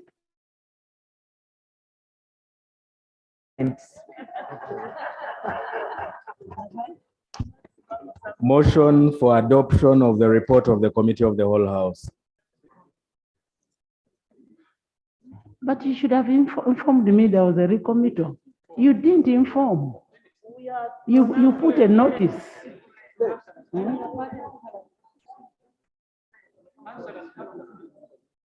I put a question that the report of the Committee of the Whole House be adopted. Those in favor say on the contrary, nay. The ayes have it. Bill's third reading, the Public Health Amendment Bill 2021. Honorable Minister of Finance, of Health. Motion for the third reading. She read. Okay.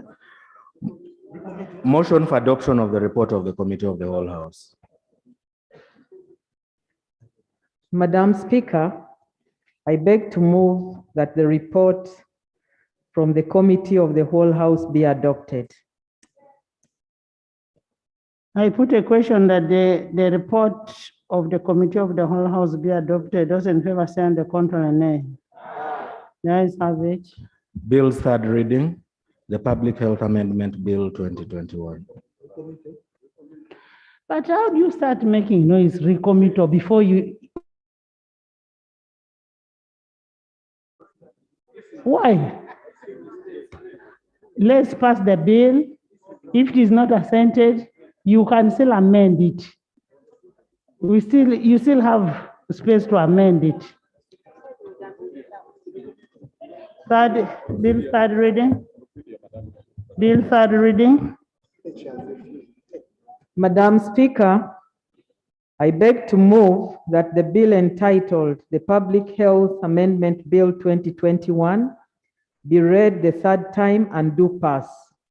I put a question that the Public Health Amendment Bill 2021 be read the third time and do pass. Those in favor say on the contrary, nay. The ayes have it. Acts 2022. Title settled and the bill passed.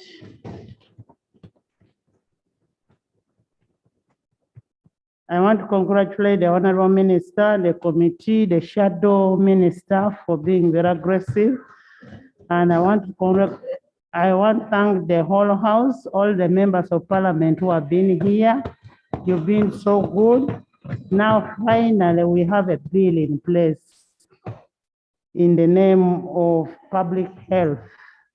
And I hope once it is assented to, you publicize what we have passed in the bill, not keeping the bill in the drawers like other sectors have done. The bills have passed. People don't know what was passed. Thank you so much.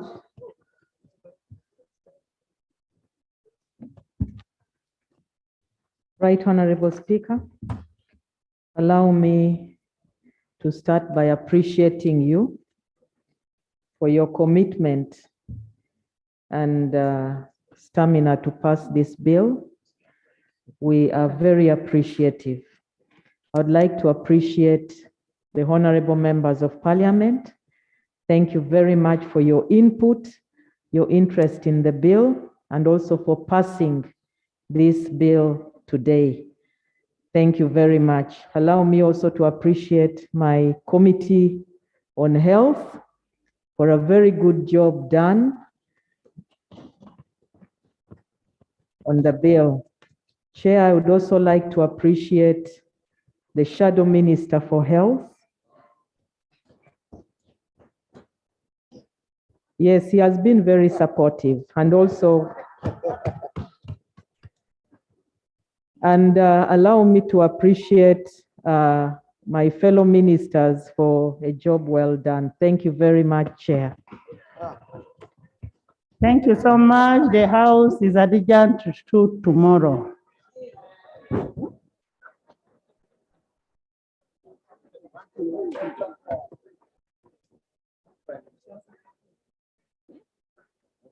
Somebody